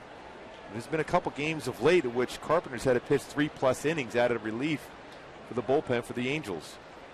A 2-0 count driven toward left, and that's going to drop. Torrealba headed to second. Trout runs it down. He's 3 for 3 in his 2nd year with Texas. Last year he had career high in doubles, and again celebrated his 34th birthday on July 19th. There's been talk about Torrealba that they need some help at the catcher spot, but he's come through today. And he's very aggressive with the swing early in the count. If you make a mistake up, he's going to drive it, and we've seen him do that today. And he's certainly being happy being a new dad, going out there doing a nice job. His wife giving birth in Miami, and he was able to go down and attend. And you talk about the Rangers, we have Mitch Moreland, his wife, expecting later July 26th. In August, Michael Young, his wife, expecting. They have paternity leave now, Mark. When you played, they didn't have that, where you were allowed to count against the roster. You could go be there for the birth of your you tried the best you could to have your children during the off season if you could. you could time it that way. Yes, that was your only chance to be able to be there. Meanwhile, the Angels have scratched a couple of runs on the board, trailed by 5, a meeting on the mound. With Carpenter, you want to hold these Rangers where you can, if you can chip away. There is Gentry, who's been trouble. For a 9-hitter, look at that average. Good situational hitter, too, for Ron Washington. Very good as far as hitting the ball to the right side to try to advance base runner. Has to square around the bunt to advance Torrealba to third base. And Ron Washington knows that this Angel offense is powerful. When you look at overall numbers, the Angels have been swinging the bat as good as anybody in all of baseball. So they're always that chance of coming back in the game, and Washington would like to expand that lead if he can here. The 0-1 squares to bunt, and that's foul. So Gentry will have an 0-2 count to deal with. Torrealba was already on third. Well, his last 38 games prior to last night, the Angels were hitting close to 300 and averaging 5.5 runs a game. So Ron Washington knows the importance for his offense to not fall asleep at this point. Continue to try to get runs. The 7, 8, 9 hitters for Texas. Last night in a loss, hit 500. Today, putting up big numbers.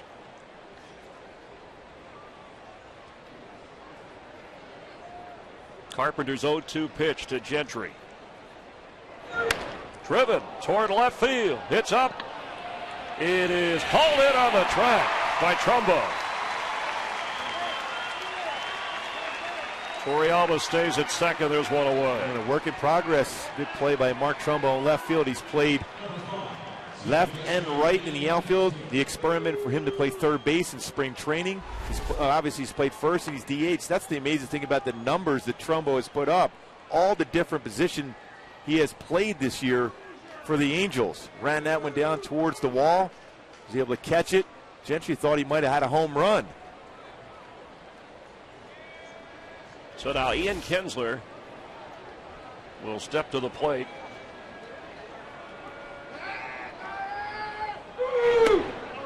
And takes a strike. Injury-free through last year. First 5 years he was on the disabled list each year.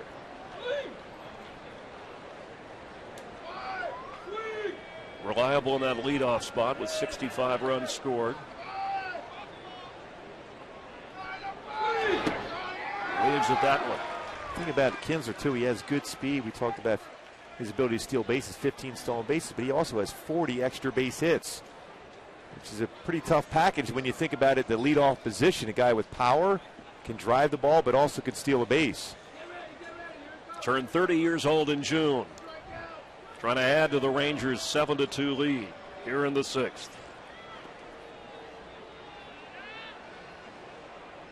Beach ball on the field, and you would expect that on a sunny day in Southern California. Temperature in the 80s. Just doesn't belong here, it belongs at the beach. You'll see the few of them fall onto the field. Since 06, no second baseman has scored more runs than Ian Kinsler. Well, most people would have thought right away Robinson Cano leading that category, but Ian Kinsler at the tops. Carpenter with an 0-2 pitch. Foul ball. Kinsler with an uppercut swing, a lot of fly balls, but he's able to turn on pitches. You think as a pitcher you go against some high fastballs in, but he's so quick on that one up and in that he can keep that ball fair down the left field line. Uppercut, still made contact. That baseball was off the plate and down. Stays alive. You know, we opened the broadcast and you talked about you thought the Rangers were the best team in baseball still. Of course, having played the last 2 World Series, protecting that lead in the West despite having gone through some injuries. And they're hitting, even when it goes away, it's still ever present. Well, when you talk about complete teams, you look at the Texas Rangers. They have great young starting pitching. They got a very deep bullpen. He struck out Kinsler. Very solid everyday lineup. They have speed. They play good defense. But as we saw in the last couple World Series, the best team doesn't necessarily win. all the time. And that's why Ron Washington tries to keep this team focused, playing every day hard. Looks like we're going to have a pitching change. LaTroy Hawkins will come in for David Carpenter here in the 6th inning. We'll continue in just a moment.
Pitches, 2 strikeouts, didn't walk anybody and allowed just 1 run. Mike Butcher, pitching coach, saying thanks for keeping those Ranger bats chilled for a moment. So LaTroy Hawkins steps in with a 2-2 record. His 27th appearance, took the loss Monday in Detroit. Gave up a 2-run homer there. Has not allowed a run at home since his first outing of the year back on April 7th. Yeah, LaTroy's a guy, very valuable veteran out of the bullpen, along with Jason Isringhausen for the Angels. Still has a good fastball, 91 to 94. Good slider and curve also. Facing Elvis Andrus with 2 out. Andrus 1 for 3, scored a run in the opening inning. You heard Ron Washington, and we thank the Ranger manager for spending some time to chat with us during the game and between innings, talk about how Elvis got it going, and then, of course, the power, the 3 homers in the 2nd inning allowed the Rangers to build the lead. And that's a strike. Andrus has been tough on the Angels throughout his career, 329 batting average. Mixing the fact that he can steal bases. That's why the Rangers have scored their amount of runs over the years against the Angels, because he gets on base and it's forced the pitchers to throw more fastballs, and you got Hamilton hitting behind him, getting a lot more fastballs to hit. That's high. You talked about the Rangers making trades, big player trades. He was, of course, part of that deadline deal with 7 players involved. 2007, Mark Teixeira, and has been a steady shortstop and offensive player for the Rangers. So we got Matt Harrison in that deal, and Felice, who was their closer, now back in the starting rotation. Bouncer towards short. Ibar gloves it, but can't really do anything with it. So runners will be at the corners now with 2 out. And that's one of those plays as an infielder makes you think, okay, base hit. But the reality is you saved the run by making that play. If you don't field that ball, it's into the outfield and a run scored. And then all of a sudden you look up, the Rangers are up 8-2. Very smart player. Omar Vizquel was very good as far as fielding that ball and throwing back towards third just to make sure you're not off that base. He's got tremendous range. The Gold Glove winner last season, one of the strongest arms at that position in baseball. go to the glove side very well, backhand extremely well too. But his instincts as a baseball player are outstanding. Underrated, underpublicized. Hawkins now gets Josh Hamilton 1 for 3 with a single in the opening inning. Batting average is dipped down to .299. MVP from 2010 at age 31. And a lot of chatter, all the work to be done this year, whether he'll be back in Texas after this season, a free agent. Swung on missed. Who wants a long-term deal and a lot of money? That's going to be a tough decision for the Rangers to make. Josh Hamilton and Mike Napoli, both potential free agents. But Hamilton's swing, those hands, such quiet hands through the baseball. An amazing player. Great speed, power, extremely strong throwing arm, covers a lot of ground in the outfield. A 5-tool player, there's no doubt about that. But the ups and downs through his career on and off the field, the physical style of play, the wear and tear there as well. That's the concern. Now, if you're thinking long-term deal, if he wants anywhere between a 7 and 10-year deal as an organization, do you put yourself in that position? It's a tough call. But he certainly, when he's in the lineup, this Ranger club is so much better. The 1-2 runner goes from first, fouled off. Andrus, who, as we said, has 16 stolen bases, was on the move. Yeah, we talked about how quiet his approach is in his hands. It allows the baseball to travel. Nice, comfortable approach at the plate, and then hands through the baseball so well. Even though that pitch was elevated, there's not a lot of movement as far as the hands through the baseball, makes contact with it. That's why he can drive the ball to left center field. And if he go inside with something, he can turn on it to right field also. Hawkins 1-2 pitch. Now 2-2. 7 runs on 12 hits for Texas. Angels with just 3 hits and a couple of runs. Deuce is wild here. 2 out, 2 balls, 2 strikes, and 2 on for Hamilton.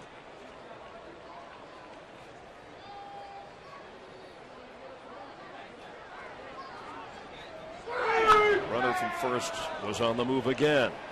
Boy, Weaver did a great job against Hamilton, changing speeds, good slow curveballs and changeups against Hamilton.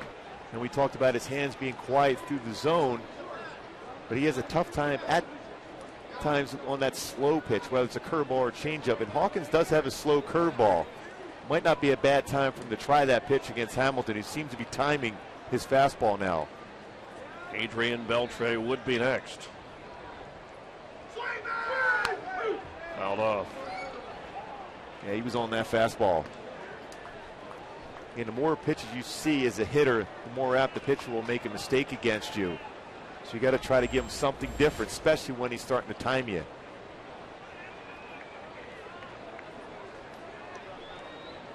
Very aggressive, jumping on the first pitch. The long at bat here, seeing a few more pitches. Runner from first goes, swung on, missed. Hawkins gets Hamilton. We're going to the bottom of the 6th. The Rangers lead the Angels 7-2.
Baseball Hall of Fame induction weekend is today. Tim McCarver took his place in Cooperstown as this year's recipient of the Ford Frick Award for Broadcasting Excellence.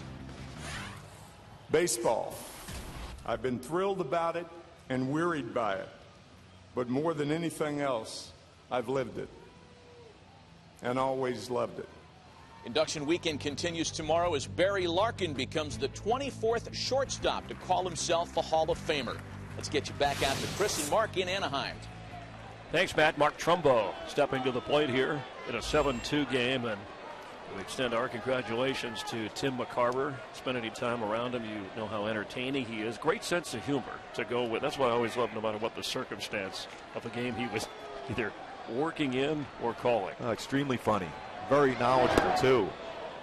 Imagine some of the pitchers he got to catch, from Bob Gibson to Steve Carlton. Honored at the National Baseball Hall of Fame today for his broadcast work. And again, having been involved broadcasting 22 World Series and 21 All-Star Game broadcasts. That is staying power. Trumbo came in leading the American League in slugging percentage, the only Angel to lead the league in slugging percentage for an entire season. Bobby Grich back in 1981. And, of course, with Mike Trout working on a batting title, the only Angel to win a batting title, Alex Johnson, 1970. But the story here is Darvish protecting a 5-run lead. That's fouled behind and out of play. And ahead in the count at 1-2. Trumbo 0 for 2. Morales up next, 0 for 2. And Trumbo makes good adjustments behind in the count. He looks to go the other way. If you make a mistake inside, he still has that ability to turn on it. But he's thinking in terms of right center field now. The 1-2. Aldo. You've talked before about Josh Hamilton plays kind of a shallow left. The guy like Trumbo.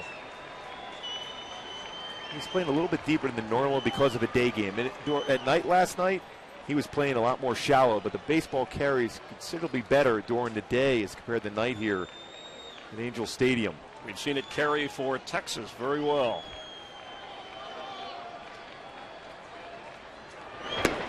Struck him out.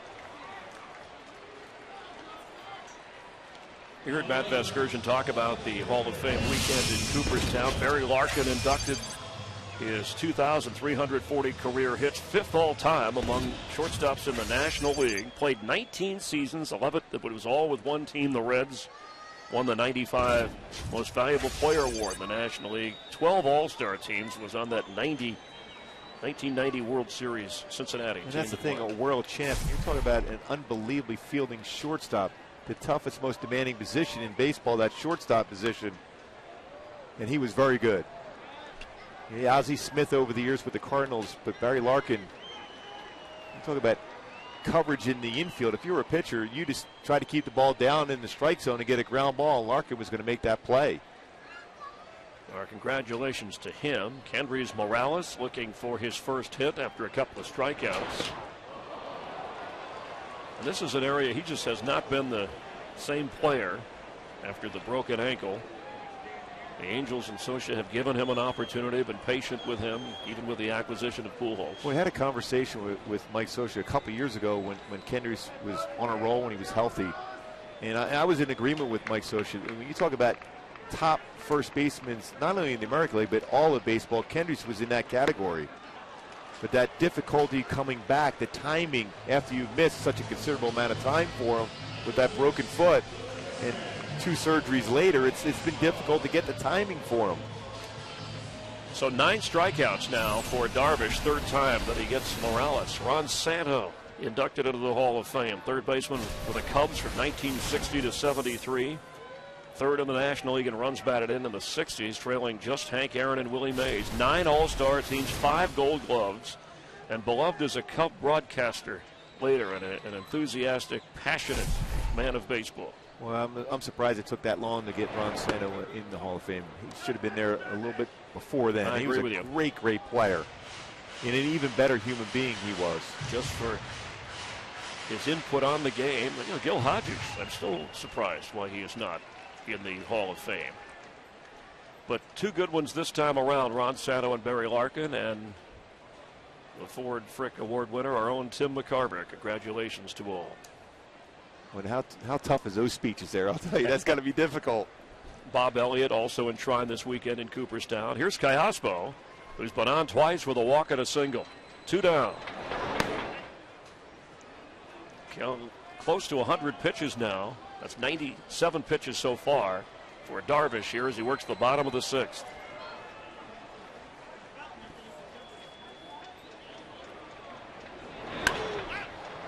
Sky toward left, shallow left, and Hamilton is under it and has it. So we have completed 6. Fox Saturday Baseball returns to Anaheim after a word from your local Fox station.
Budweiser.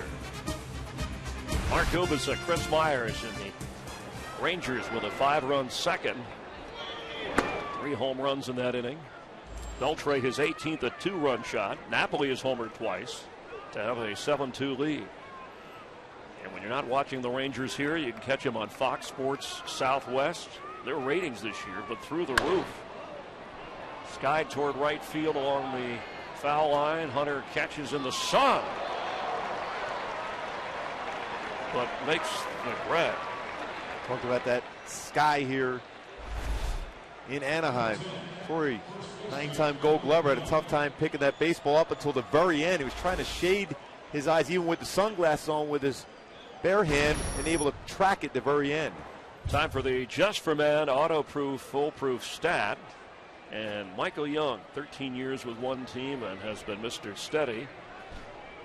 A little bit of a difficult time this year, but always reliable. And just as the Rangers count on Michael Young, you can count on Just for Men Auto Stop for foolproof results. Well, it's hard to believe at one point was property of the Toronto Blue Jays.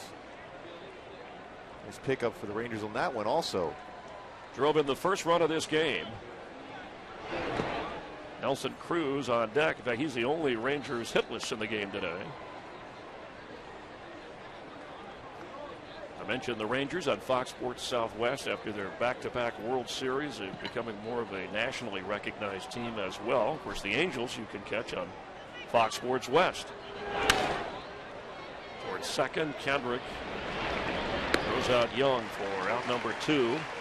Rangers drawing huge crowds in Arlington also.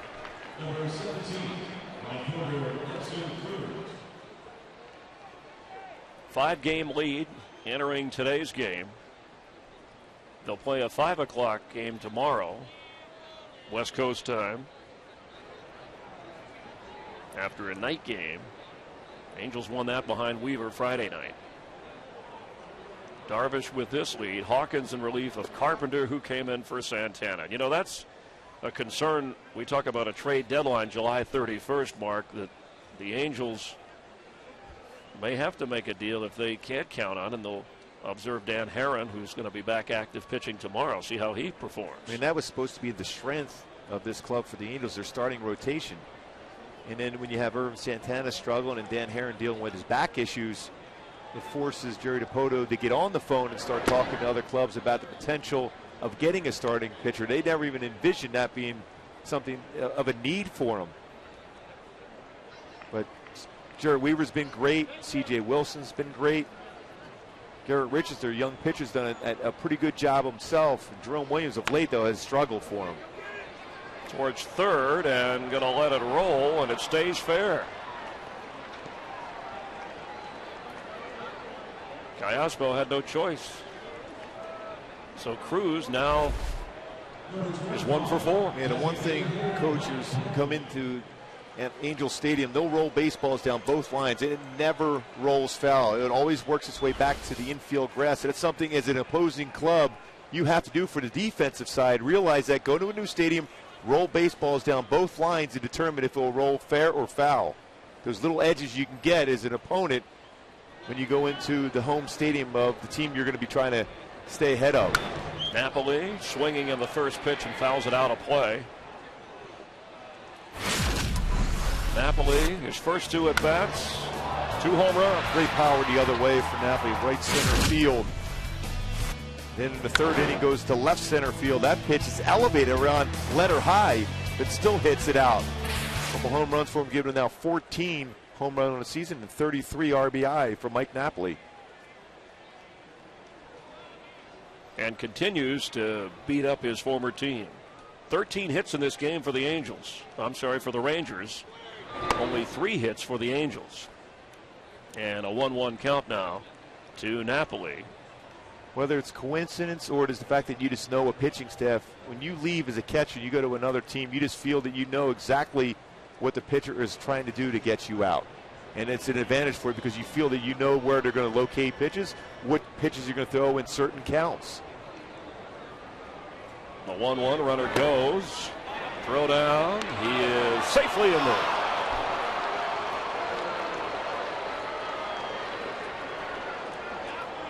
It's a 7 stolen base for Nelson Cruz in 11 attempts. How about that? A 5-run lead. And Ron Washington said when he's getting the opportunity, he's going to try to be aggressive again on the base path. So you got a runner in scoring position. Napoli against the Angels since the start of 2011, hitting .405 with 8 homers, 14 runs batted in, most against any team, along with Boston. And that's a strike. And you're sitting at home, you're thinking, okay, they're stealing a base, they're up by 5 runs. Still plenty of time left in this game. The Angels with 9 more outs. So Ron Washington's going to still press the issue, knowing that the Angels have swung the bat so well for a 39-game schedule here, averaging almost 6 runs a game. They're not out of it yet. Runner at second, 2-2 pitch. Napoli in the air, foul behind us. Yorvi Torrealba, who got the start at catcher for the Rangers, would be next. He's 3 for 3. Including one of the 4 home runs hit by the Rangers. In fact, Torrealba needs a triple for the cycle. What Aaron Hill for the Diamondbacks has done it twice this year. If you watch baseball long enough, you're going to see some unusual things. That's impressive.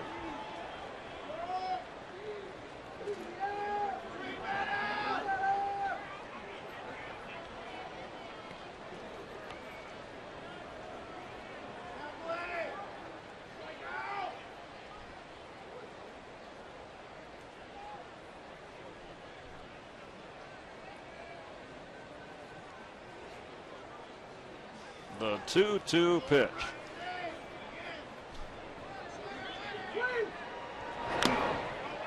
Swung on, foul tipped.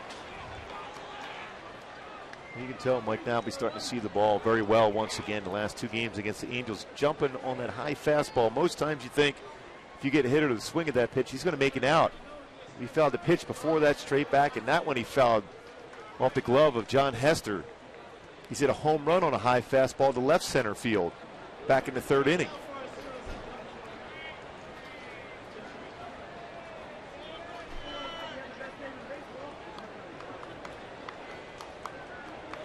We're in the 7th. Rangers had 7 runs after 3. Hester stays with it behind the plate. Now it's a 3-2 count to Napoli with Cruz at second base and 2 down. Rangers with a 5-run lead and a 5-game lead in the division.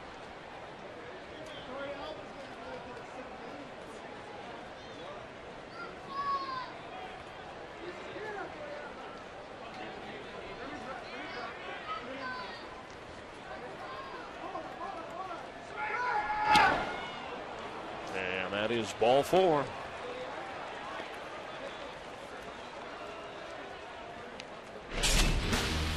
Boy, Yorvit's been swinging the bat so well in this game. Got a slider from Irvin Santana, hits it out to center field, then gets jammed, but still strong enough to be able to get that base hit in front of Mark Trumbo in left. And then this one, the left center field. Good extension once again on that swing as he splits the gap between Trout and Trumbo. And looking for his first 4-hit game of his career. A triple would give him, as we said, hitting for the cycle.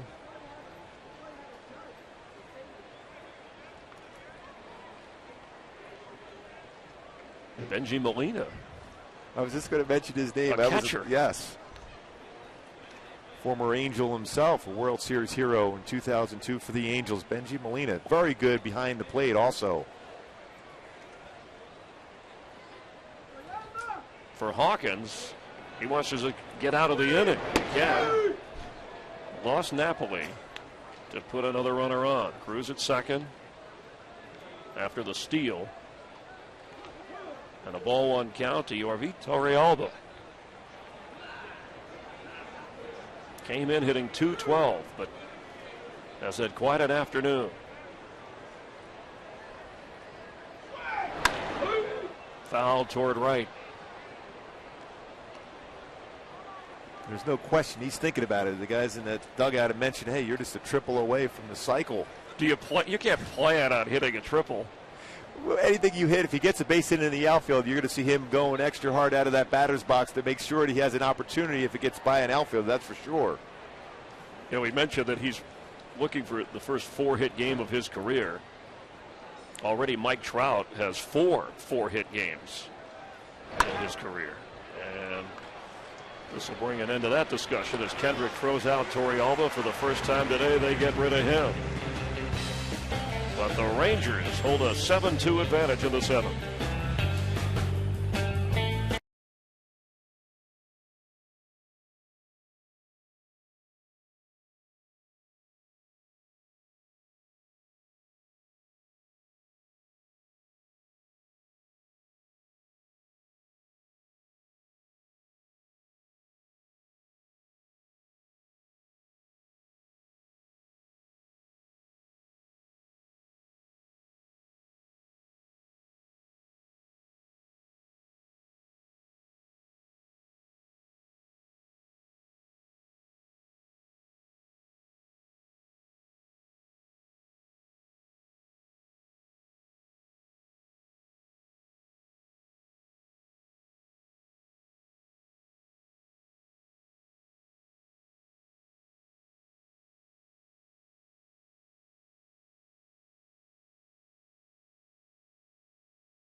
See the new model year lineup at your local retailer. And by the makers of Bayer Advanced Aspirin, the official pain reliever of MLB.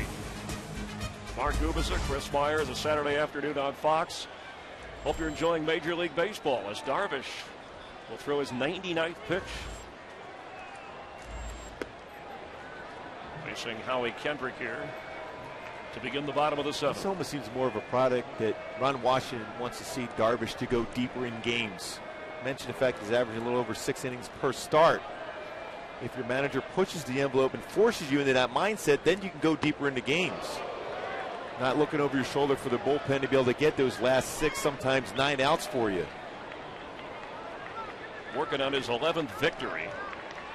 Remember, the Rangers had to spend almost $52 million in a sealed bid just to win his rights.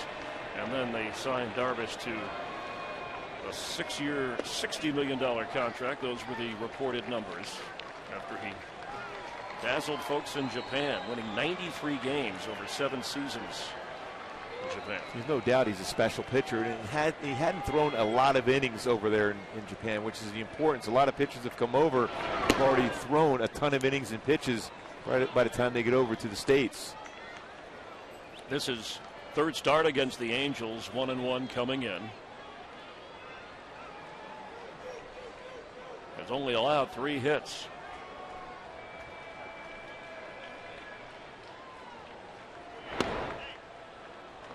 That's a strike, so now it's a 3-2 count. He's a guy that doesn't give up a whole lot of hits. Opponents only hitting 231 coming into the game against him. Right-hander's only hitting 189. It'll be Ibar, and then John Hester is scheduled to hit. Almost hit him. Angels get a base runner here to begin the 7th. Ibar walked and scored the Angels' first run. I think, look at the teams. Seattle's been very patient with their approach against Darvish, and that's why they've been successful. He's pitched very well against every other team, seems to be, except for Seattle. Mike Maddox has done a tremendous job with his pitching staff over the years. Big thing for him, he always preaches that get a quick first pitch out, utilize the corners of the plate, but to do so, you have to be able to throw the fastball first and foremost for that first pitch strike. Saw Alexi Agondo in the Ranger bullpen. Mike Maddox may go to him, activated recently off the disabled list, came off Tuesday, actually pitched in Oakland.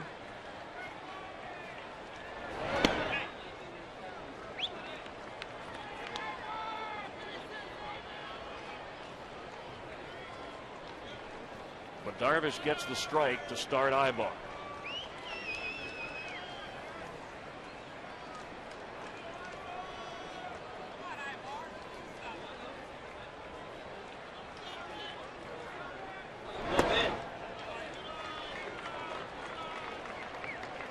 Over the last 3 years, Ibar has the most bunt singles in baseball.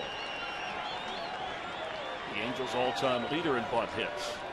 Any way you can get on here. Very difficult to bunt down that third baseline with Beltre at third base. A 1-1, runner goes. Swung on and foul. Kendrick got a good jump.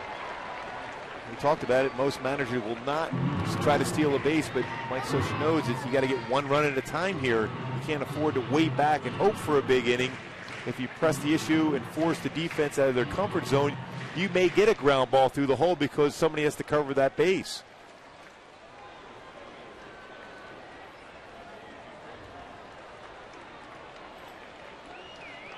Now 1-2. Darvish working to Ibar. Kendrick goes and steals the base standing.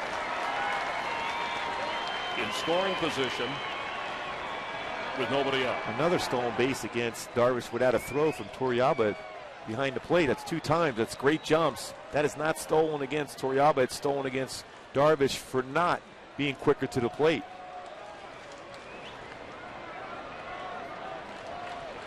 2-2 pitch. Foul off.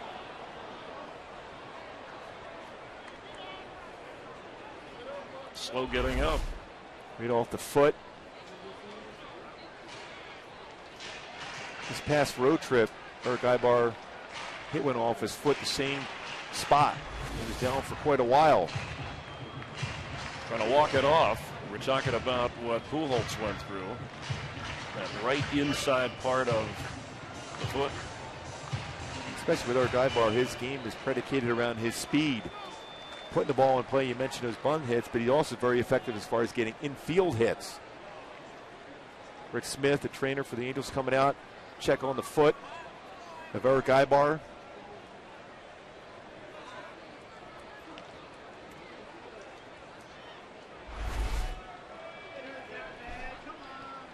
Right off the top of the foot, too.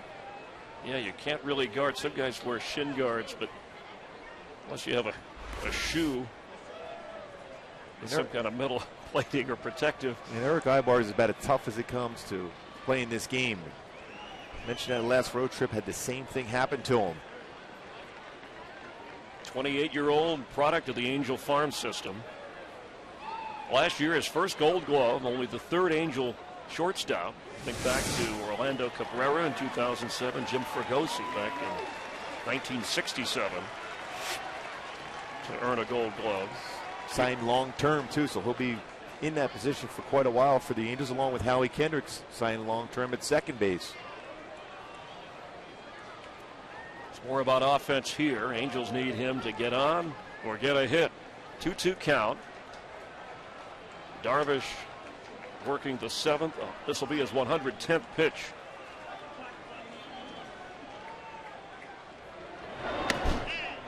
And strike three call.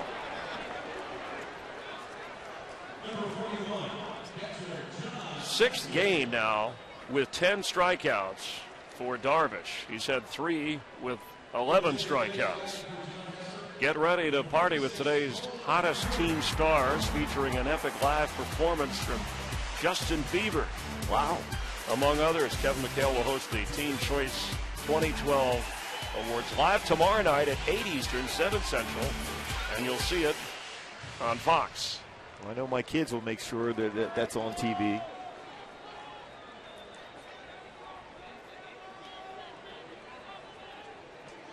Jim Bibby, 1973.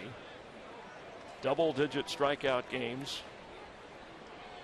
Darvish is a guy who doesn't mind going. No, and again, he doesn't give in, so that's why the pitch count goes up for him. Because he'll throw all his pitches to be able to get a strikeout.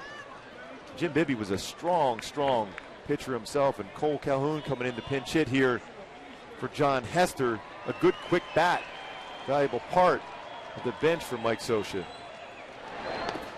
That gets away.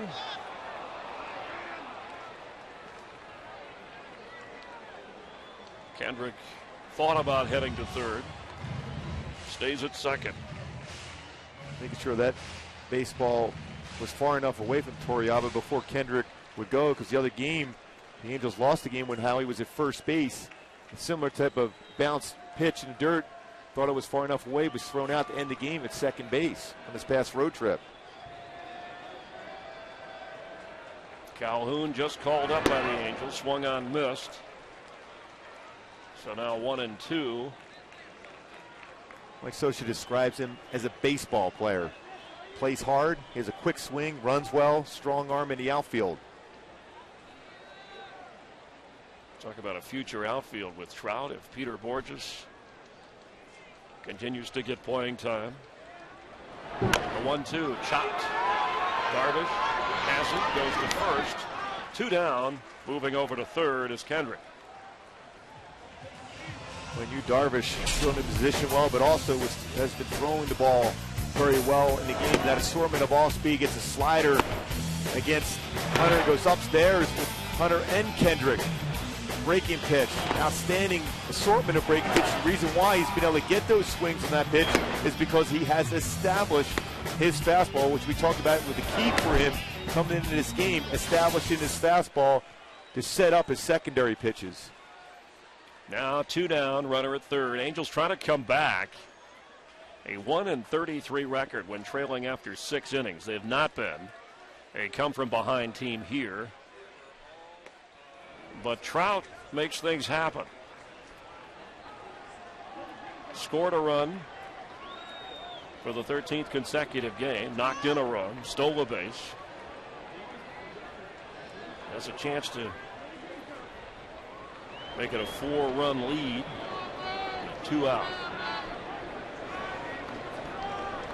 Well, he hit a home run in Comerica Park the other day. It was 447 feet the other way.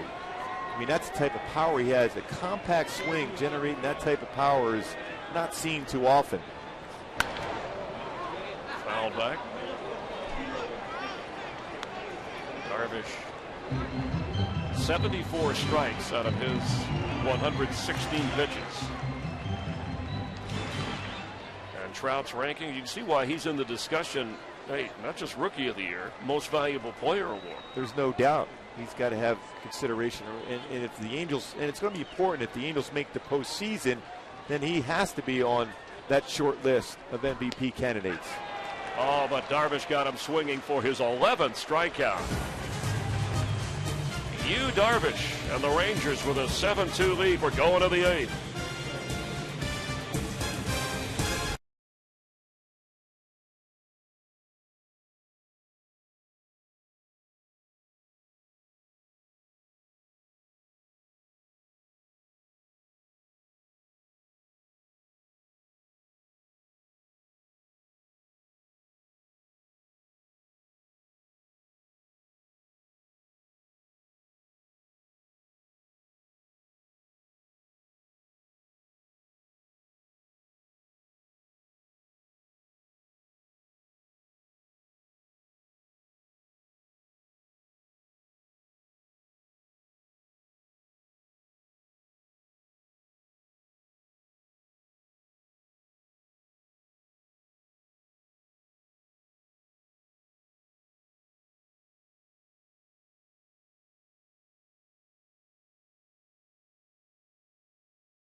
The Angels in relief. The 4th Angel pitcher, 37-year-old in his 2nd season here with the Angels. He was with the Mets prior to. And a couple of other changes. Meiser is Turris. First, Bobby Wilson behind the plate because Hester was pinch hit for, so he'll be catching and batting 9th. Meiser is Turris in for Ibar. Yeah, but that foul ball off his foot. Those are the adjustments for the Angels as Texas starts the 8th with that 5-run lead. And Craig Gentry batting .340, facing Takahashi.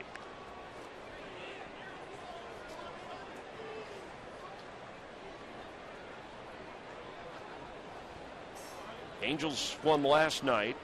Rangers lead here with a 5-game advantage in the division. Darvish has gone 7 for Texas with 11 strikeouts and got plenty of offense. And as Torres can't get through. Can't get to it as it gets through, excuse me. So Gentry's on at first. Well, yeah, it's a 5-game hit streak now with 9 hits in his last 19 at-bats. We mentioned Darvish is somewhat of an international pitching rock star. Well, that's not him in the stands. But there are imitators everywhere. Mini-Vish. Oh, is that okay? Well, we're near Hollywood. So yes. Sometimes you go down on Sunset or Hollywood Boulevard, you see guys dressed up like Superman or. He's got Batman. the glove and everything. He looks like he.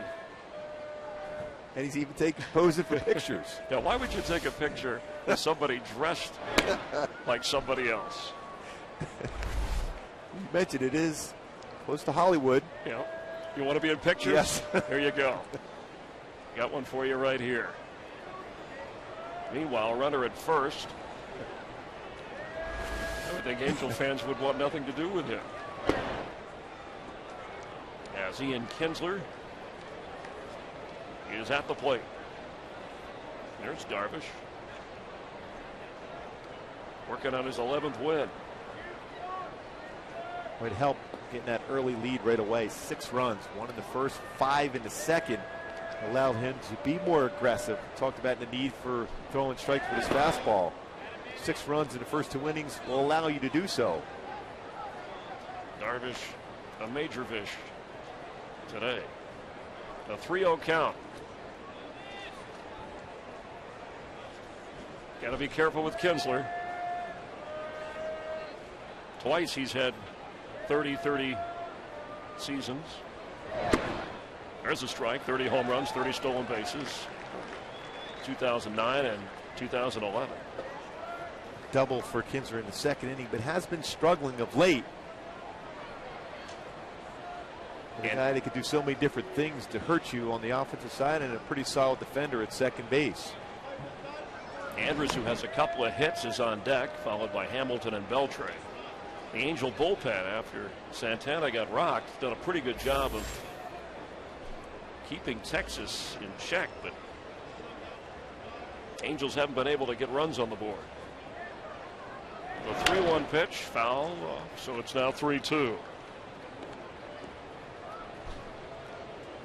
You know, you look around baseball, the Tigers and White Sox, that division tightening up. The Yankees, even with a little bit of a stumble against Oakland, have a sizable lead in the East.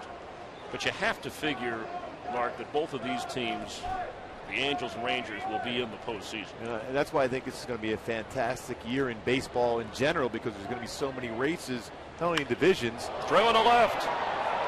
Ian Kinsler with a 2-run homer.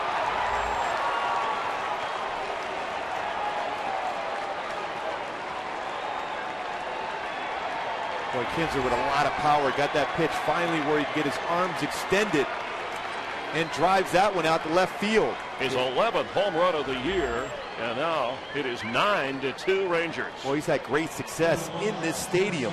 The .325 career hitter with 6 home runs, 25 RBI coming into this game. Got that fastball. Talked about it earlier. When he gets a fastball in her half with that uppercut swing, still quick enough to turn on it and get it out. The 5th Texas home run today. Just talking about the Angel bullpen. And Takahashi gets touched. The Rangers' season high home runs in one game is 6. This is in the air at the plate. Bobby Wilson just came in, grabs it for the out.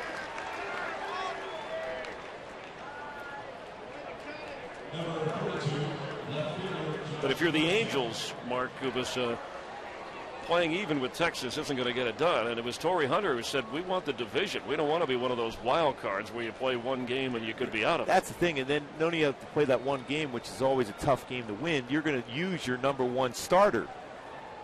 So if say the Angels make it as the wild card team, they got to bring in Jared Weaver game 1 of that series and try to win that. Then Weaver would only be available for one game in that 5-game series in a divisional series. Josh Hamilton pops out, so here's Beltre. Seems like the trend has continued. The Angels have struggled down in Texas. The Rangers have struggled here in Anaheim, although certainly not today for the Rangers. You know, if the Rangers hold on to this lead, it'll be one game apiece with the series on the line tomorrow with Matt Harrison going against Dan Herron, which is a very good pitching matchup.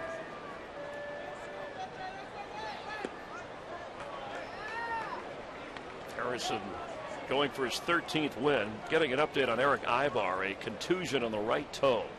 Is Turris replacing him in the game, as we mentioned. Fouled off. 0-2 on Beltre, hitting .320, his 18th home run earlier.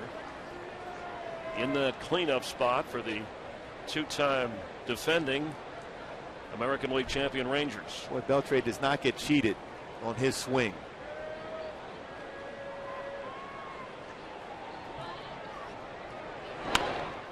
Fouled off. Harrison and Herron tomorrow, as you mentioned, a 5 o'clock start here, Southern California time. And again, they'll play 10 more times, the Angels and Rangers, head-to-head after they wrap up this series. The 0-2. And Darvish still in the dugout. You would think with the pitches thrown for him in this game that he was going to be done. But he still has that mindset of looking that he's still in the game. Still going through his motion, try to stay loose. I wasn't sure if that was mini Darvish again. I'm glad you clarified. Toward right field, Torrey Hunter goes back in the sun and one-hands it. But the Rangers get a couple more for Darvish and lead 9-2.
Talk about the 2002 All-Star catch in an MLB on Fox Twitter triple play where he answers followers' questions. Log on to Facebook.com/Fox Sports and follow on Twitter at MLB on Fox. Torrey Hunter coming to the plate, and Alexi Agando, we mentioned, was warming and will take over for Darvish, who goes 7. Walked 4, struck out 11, the 4th time Darvish has struck out 11 batters in a game. And Ogando's got a power fastball coming back from the disabled list himself. 93 to 98 with the fastball, curveball, and changeup. Torrey Hunter, a 4-time All-Star, 9-time Gold Glove winner in the final year of original 5-year contract. And it has come up with Vernon Wells and the young outfielders developing. Torrey said, hey, I would take less to stay with the Angels. I like it here. And he mentioned other teams that if he couldn't play, he might retire unless he went to the Dodgers, Yankees, or Rangers, which Well, for some Angel fans. Well, he lives in the Prosper, Dallas Texas, area. got Yes. a place out there. But the bottom line with Torrey Hunter, he's all about an opportunity to win a world championship. He's done it all as a player. You mentioned 9-time Gold Glover. He's made that adjustment for the team itself over to right field. And that is toward right. Cruz gets there.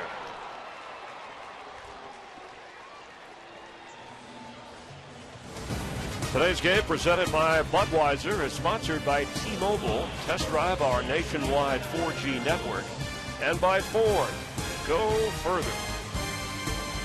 And getting back to Torrey Hunter, that adjustment he has made to right field. Last year's 15 outfield assists, 7 outfield assists this year from that right field position. So he could have won a Gold Glove last year. And he made that switch to make the team better. And a little bit younger, giving Peter Borges that chance initially in center. Now Mike Trout taking that advantage in center field for the Angels. As Pujols bats. And Torrey Hunter, you can't measure enough the kind of leader he has been. Quality player and person in and out of the dugout, on and off the field. We'll see what the numbers are, and it depends on some of the other factors here. Yeah, when he signed with the Angels, he became the face of the organization. It's something he took a hold of. There's so much in the community here for the Angel organization. Pujols fouls that back. 0 for 3 today. He had 3 hits in Friday night's Angel victory, and he's had opportunities with men on to try and keep the Angels in this game and has not delivered. Yeah, that's the thing. When you look for Pujols, at some point, will he get on one of those power streaks in which he drives in runs consistently? He's been red hot since May. But still, the Angels are looking forward to him, seeing what he's done in the past. And you mentioned that to start the game. Historic numbers in his first 11 seasons in the major leagues. And also done it on the biggest stage, winning a couple world championships with the Cardinals. He's won a batting title, Gold Gloves, Rookie of the Year, MVP 3 times, but goes down swinging.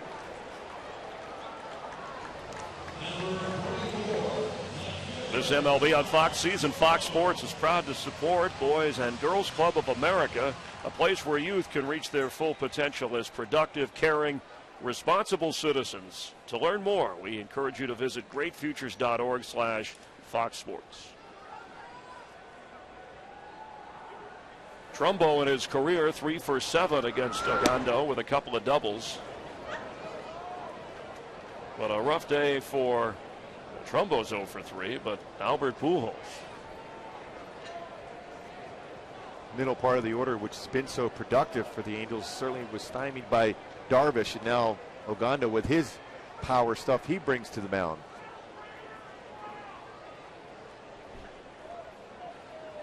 And Morales, who has struck out 3 times, is on deck. He would be next. 2 down here for Trumbo. Fouls that off. Rangers, if they hang on, would widen the gap, and it would be back to a 6-game difference.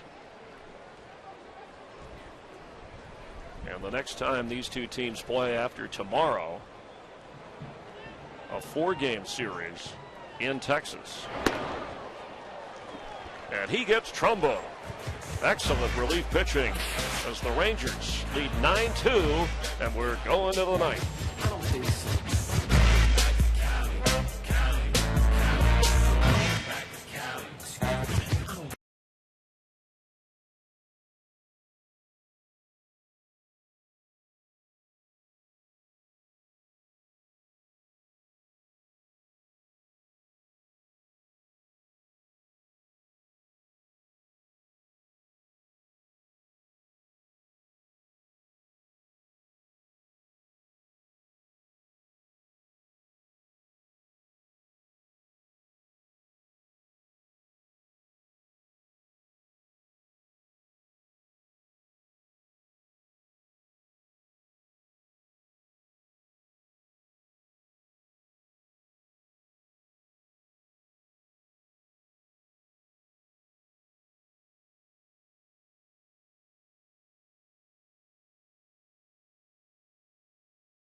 Here in the 9th inning is Torres at short, throws out Michael Young. Well, the Rangers exploded with some power. Mark Ubas and Chris Myers here in the 9th, and on their way to widening the lead in the AL West to 6. But bigger picture here, their 56th win, assuming Texas hangs on. The Yankees play tonight with 57, best record in the game. We talked about this Ranger club being so complete they can pitch, and Darvish certainly threw the ball exceptionally well. The offense, especially early on, providing a lot of power. Their defense is there, and of course you see their bullpen's very solid themselves. Nelson Cruz takes a strike. 5 home runs hit today by the Rangers. Cruz with 1 for 4 so far. That's some adjustments here as Trumbo moves from the outfield to first base. Mike Trout goes over to left field from center. You got Peter Borges in center field. You might see Peter Borges playing the game against Matt Harrison, the left-hander, tomorrow night. He's tremendous speed. A player Mark mentioned Borges has in trade talks a young, terrific defensive player who's coming on as a hitter. I mean, if you're the Angels, I know it depends on what you get, but do you part with a guy like that? It's going to be very difficult. When you think about, look back what he did last year, double figures in all the major offensive categories, triples, doubles, home runs, stolen bases, plays a tremendous center field, unbelievable speed, can steal bases.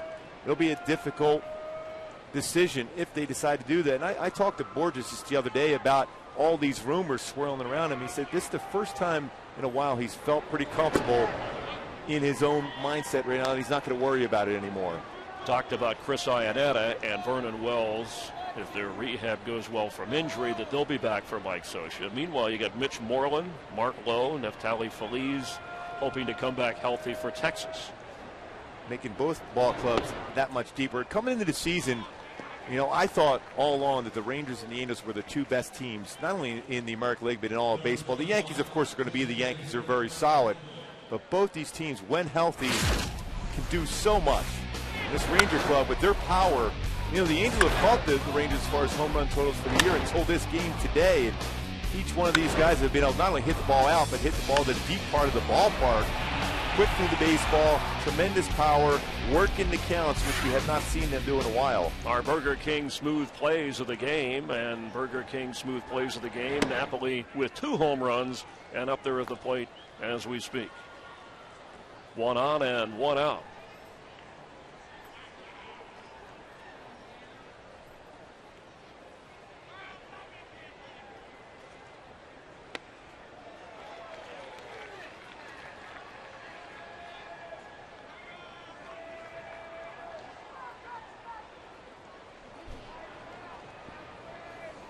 I guess if you're the Angels, you're hoping that the Texas heat and that string of games later in the year when the Rangers don't have as many days off can wear down.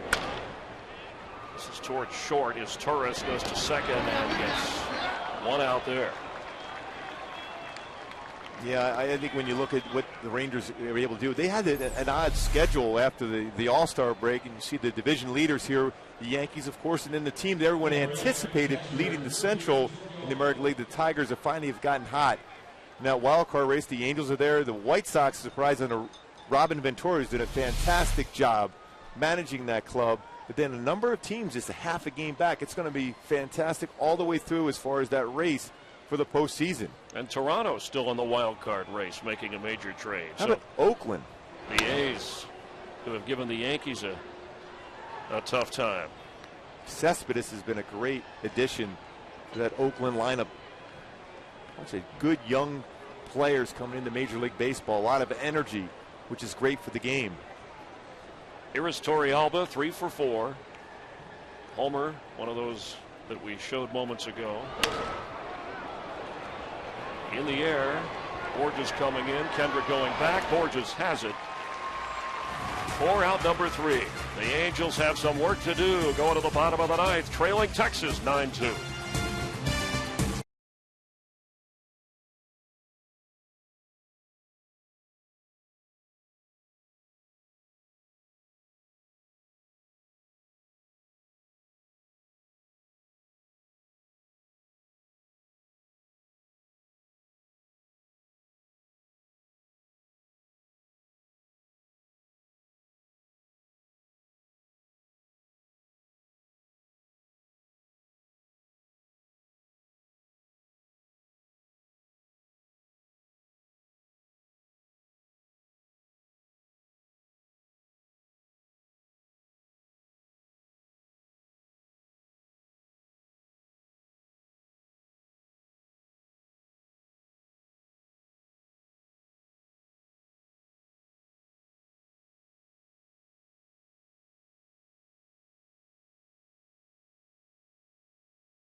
down those Yankees in a showdown.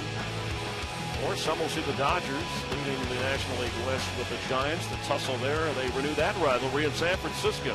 Fox Saturday Baseball presented by Budweiser, 3:30 Eastern, 12:30 Pacific. Check local listings for the game and start time in your area. Well, that's some pretty good rivalries there. Robinson, Cano, 23-game hit streak. Matt Kemp back in the lineup for the Dodgers. They're 27-15 with that power hitter in center field for the Dodgers. Much better lineup the Dodgers are and have when he's in that lineup to provide him and Ethier some pop in that lineup. An exciting weekend of baseball between first and second place teams, just as we have here. Joe Nathan on to close it out with a 7-run advantage. He is their closer, hasn't pitched since the 13th of this month when he picked up his 19th save, his 17th in a row, so he just needs the work. Yeah, Joe Nathan being back to being Joe Nathan, one of the best closers in the American League. Came over from San Francisco over to the Minnesota Twins before signing here as a free agent for the Rangers, giving them depth and allow Felice to go into the rotation. And quite a comeback when he missed 2010, had to have Tommy John surgery. Kendrys Morales has had a rough day. When numbers for a long period of time, you talk about consistency, and Joe Nathan is right there as far as being a closer and being in big games. A number of years making the postseason with the Minnesota Twins. Power fastball, 90 to 95, big curveball, slider, and a changeup. Just the kind of game Ron Washington and the Rangers wanted.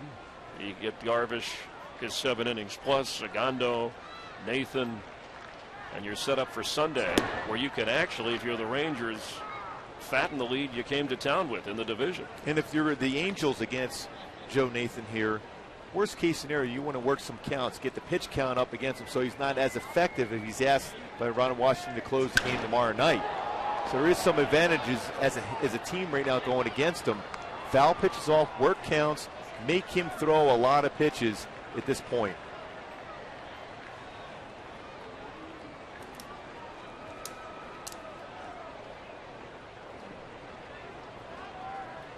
We mentioned at the top of the show that going back to 2010, Morales toward third, gets past Beltre for his first hit of the game when he's on. Since 2010, no team in baseball has been in first place more than the Texas Rangers. Back-to-back World Series, and this AL West the last 5 years, it's either been the Rangers or the Angels winning it. Even, not that long ago, and even when I was playing, but there was always talk that Texas would wilt under the heat in August and September. But under Ron Washington, they've kept that focus all the way through. And it doesn't matter if it's hot or not. He's making sure his players are playing hard. No excuses for Ron Washington from any of his players on that 25-man roster. And how close they came to that World Series title. The drama, the best 7-game World Series ever with what the Cardinals were able to do, even how they got into the postseason, which leaves a lot of hope for that second wild card team. Yeah, that's the thing, that wild card, although the penalty for being a wild card team is a little bit more so than it is in the past with 2 of them have to play in that one game. But the playoffs in general and the World Series have been much, much better of late. The competition, the parity in the game, I think is the most important thing. You see that in football. But you're certainly now seeing in Major League Baseball where there's good teams, but there's no team that doesn't have some kind of flaw. 0-2 to Callaspo inside with Morales at first. At one point during the year, this Ranger team, they had 3/5 of their starting rotation injured. Talk about pitchers, or at least those that they counted on to be starting pitchers. They have survived that, and as you said, in great fashion, because they have one of the best records in the game and have a sizable lead in their division. Held off. What John Daniels has done as their general manager of the Rangers, he's built depth in their bullpen, so that allowed them to withstand some injuries to the starting rotation. It's the one thing that a lot of people talk about is depth in the bullpen. When you have a deep bullpen, there's John Daniels down. He's done a great job as a general manager. That kind of a game, huh? Yeah, he said, okay, I've done a good job. 7-run lead. And I got Nathan on the mound.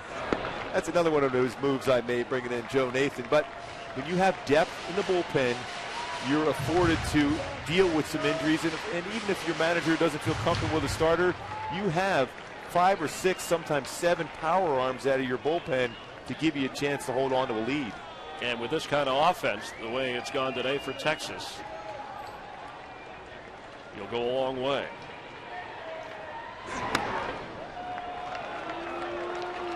Now a 3-2 count. Remember last year he was able to get Uehara, he got Adams to fortify their bullpen. Now this winter you get Joe Nathan and you move Felice into the starting rotation, although hurt right now. Important, keep working those counts. He's got 12 pitches thrown here for Nathan. That's the difficulty, is trying to get work for your closer.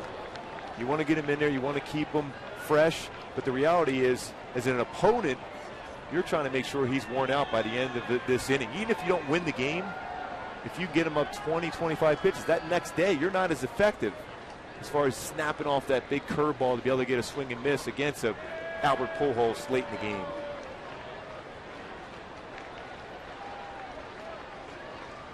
Howie Kendrick is on deck. The 3-2 to Callaspo. Fouled off.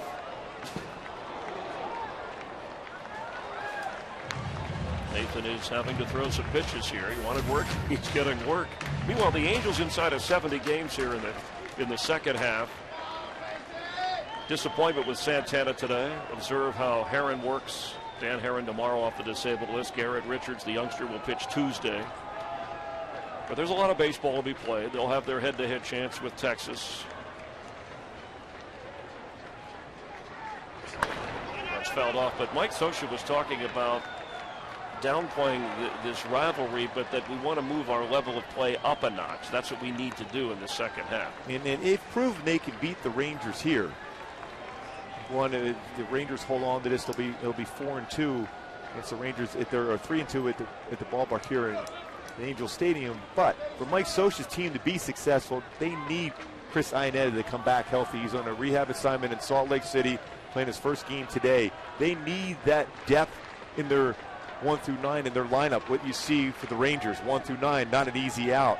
Callaspo at first. And Young gets the out. Morales moves over to second, 1 away. A week from Monday, they'll start a 4-game series in Texas, these two teams. Very difficult place to play if you're an opponent going into the stadium in Arlington, because they hit the ball so well. Their batting average to go up. As a pitcher, you warm up in that bullpen in Arlington. It's a different feel because it's so hot down there. You're surrounded by cement, so you're almost worn out by the time you get in the game there in Texas. So you alter your warm-up routine as a visiting player there. Here's Howie Kendrick, walked in the 7th. For the Rangers, they got a run in the first, but in the second inning, 3 home runs. Napoli and Torrealba went back-to-back. Beltry homered. Napoli hit another home run. Kinsler hit one out himself. I mean, this is so much power. That Ranger lineup, 1 through 9.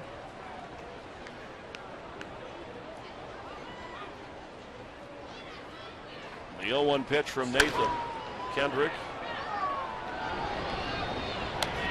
Andrus throws him out. Rangers are 1 out away from a 6-game lead over their rivals in the division, and 4-4 in head-to-head play this year. Both these teams are very good, and once both teams get fully healthy, it's going to be a lot of fun to watch. A lot of games to play against each other, but also a lot of baseball left in general. And who makes that move before the trade deadline could determine who represents the American League in the World Series. And because the National League won the All-Star game on Fox, and we had, 8 Rangers, 4 Angels in that game. And it figured in last year's World Series, the home field advantage. Yeah, I'm not so sure the Cardinals win that World Series if they're not playing those last 2 games at home. So the Rangers have not had that advantage, and whoever it is from the American League will have that disadvantage this time around. Meister is Torres towards center, and the Rangers win it 9-2 Darvish picks up his 11th win of the season. For Mark Gubicek, Chris Myers, and our entire crew, thanks for watching Major League Baseball on Fox. Let's go to Matt Vasgersian and Eric Burns at the MLB Network studios for more post-game coverage.